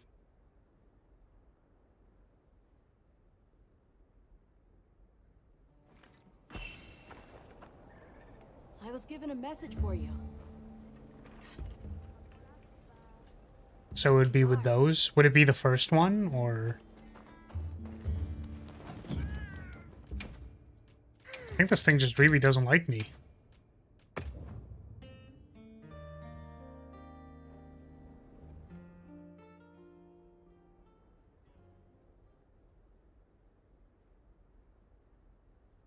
Usually it's the first one. Okay.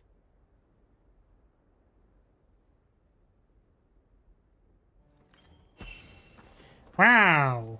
I was given a message for It'll you. appear in the environmental overview. Accept it to begin the hunt. Wow. Super.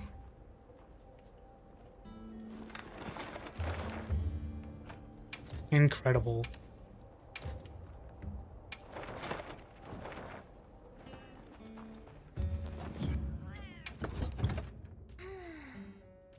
Uh...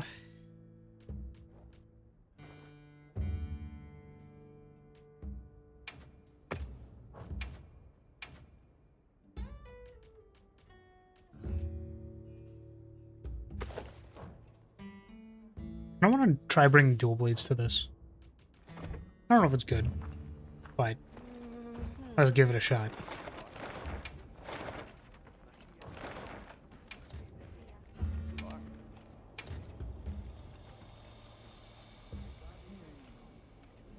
Save it as an investigation, then hunt it as a field hunt. You'll get 4 hunts out of it instead of 3. Oh, can't you do it as a field survey and then just like save it in the investigation tab and then it still does it? Like you can just get it from the investigation tab. Or this. Because it'll put it as it's locked, right? You'll still get 4 hunts. No? I'm happy to Or do you help specifically need to do that for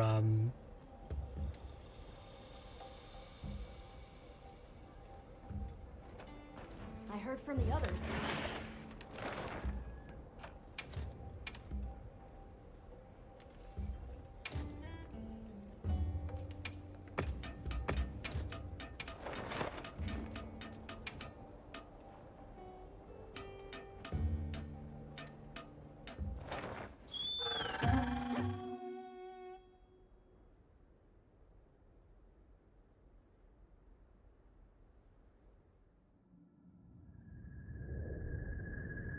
you need to do it this way to get 4?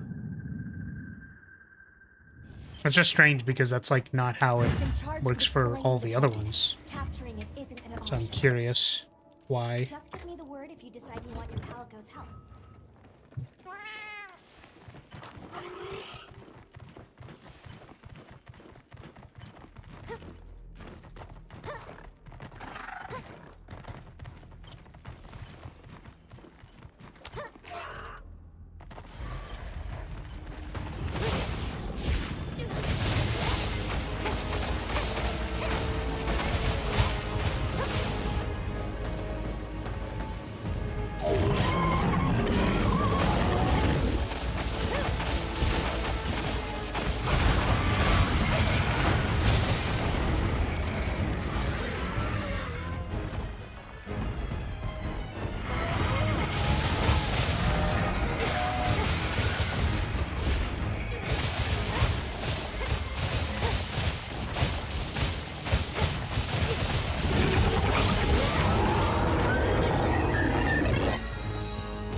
Darn, didn't miss the obvious, or didn't hit the obvious roar.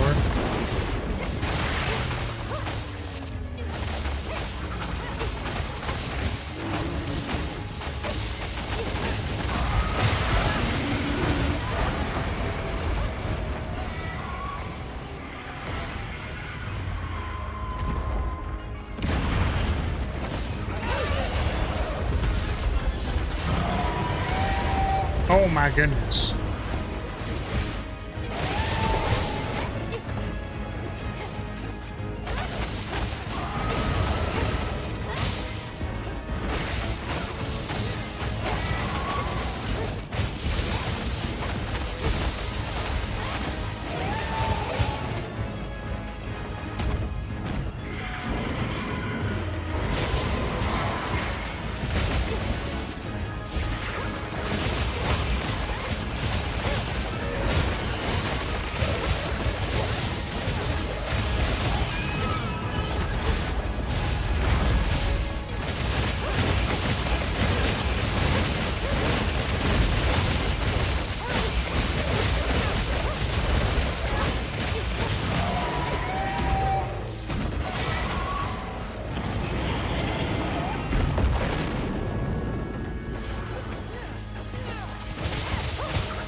big one.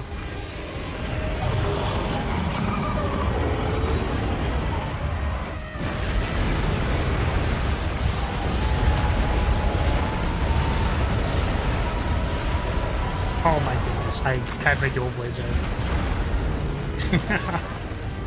I was trying to fire that slinger ammo so hard. It wasn't happening.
Oh.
Oh, big fireball.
Oh, it's just... I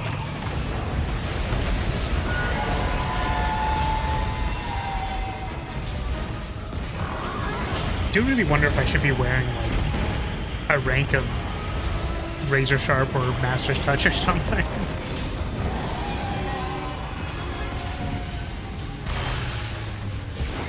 feels like for a hunt like this, I need some sharpness management.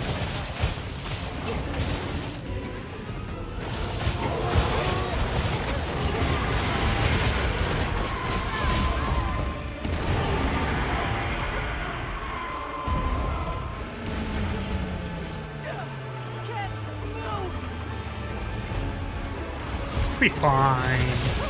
It'll be totally cool. Yeah, see, it's not even attacking me.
the classic. The classic look away from the screen for like 0.5 seconds and immediately get rammed. Oh!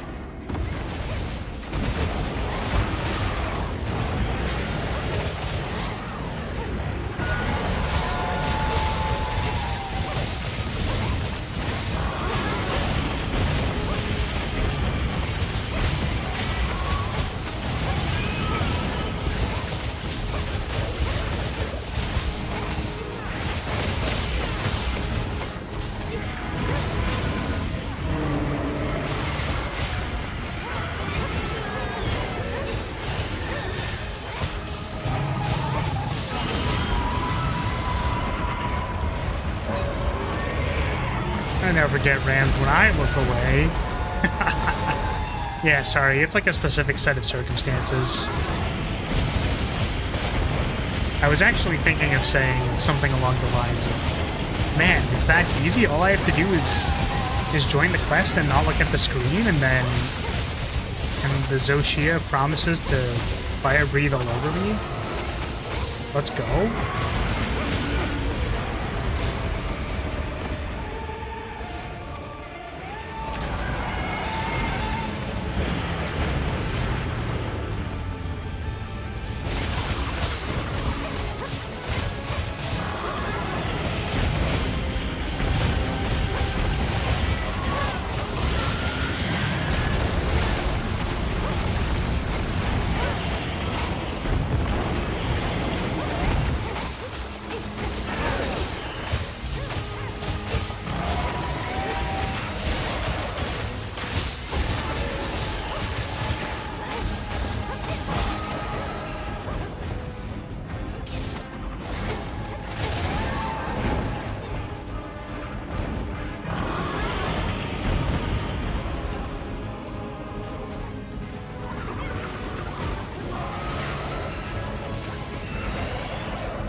Oh. No, I was trying to do the sick tech, but it literally turned around.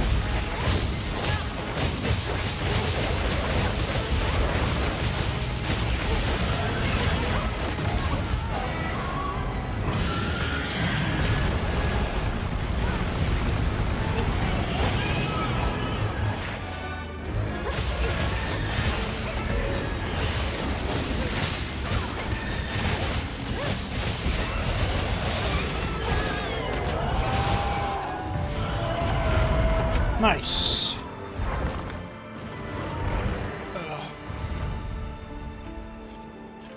Oh, I should probably carve it, huh? Spin to win kill. You hit him with the Beyblade back shots. Oh, I think I needed crystal horns. I love abusing slopes. It's funny, that is the most annoying part about the world control scheme for me. Maybe it's just the types of maps that they make, but as opposed to not when you have a sliding attack, but I don't want the sliding attacks. I know for dual blades it has like the big spin, the lock-on Beyblade spin. I still don't like it. Still don't like doing it. I don't know. Something about it.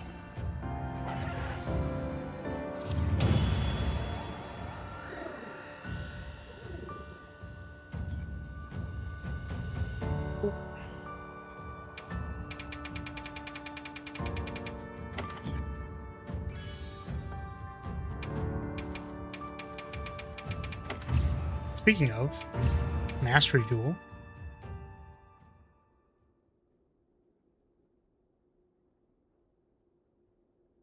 Yeah,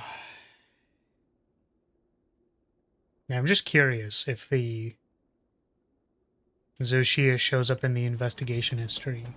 Yes. Field survey. Well, it did show up. So, I don't know.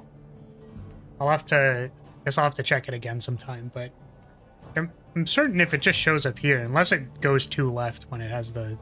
I don't know. Maybe it does do that, but that's what I've been doing for all the other ones, and that's how I've been getting Happy full. to help anytime. false dual blade user. I don't know. Listen, I remember, like, we used to not even have this, like, this newfangled, like, look at, what is this, like, demon blade, like, what is this dashing around newfangled technology? All I know is demon mode, demon dance. That's all I know how to do. I don't know any of this other jank. These slope sliding slashes. Ridiculous. Alright, Gramps, let's get you back to bed now. Back in my day, you had to make a sword and shield to get to the dual blades. They weren't their own weapon type. They were hidden. They were just given to you. I think that's gonna be it for today. I think I wasn't planning on staying on for super long today, and then like I was just gonna run like a 2-hour stream and probably call it, and we ended up playing for like 3.5. Dad, you're embarrassing me. It's like your extra edgy, cool, dual sword wielding boyfriend. Like, what the fuck is his problem? Like, what's wrong? What's going on with this guy? So, always love when people tell you which weapon you need to play. Yeah, I mean, I don't know. Those are people. Thank you for the head pat. Like, I don't know. I don't know what to tell you, but I just, anyone being like, you gotta play a certain way. I don't know, man. They're weirdos. Joe Cat, Sword and Shield. Okay, well, I mean, except for Sword and Shield. Sword and Shield users have one thing, which is playing Sword and Shield and telling other people to play Sword and Shield. They don't have a whole lot, okay? You gotta give it to them. Yeah, so that's gonna be it today. Good grind sesh. We are one step closer to our 1,000,000-step journey of getting all of the layered armor. And, yeah. So what I'm gonna say is, first of all, we'll pick this up next week, Fire Emblem on the weekend. Hopefully I'll be able to play a full session of Fire Emblem, because I was not feeling super well last week. But, hey, if you're still here, I'm going to say thank you so much for watching. Thank you for being here. I appreciate your support as always. And we'll see you all next time. Ooh, grind session. It is not an ooh. We can't advertise it like that, guys. They're going to leave. We need people to come back, okay? All right. See y'all later. Bye-bye. Why is it my toggle working? Okay, whatever. All right, bye. Why isn't that working out? Why are none of my buttons working? All right. Okay, see ya. Because apparently nothing wants to work today. Let me sum This up what one. we All right. learned. Bye. Sure, go ahead.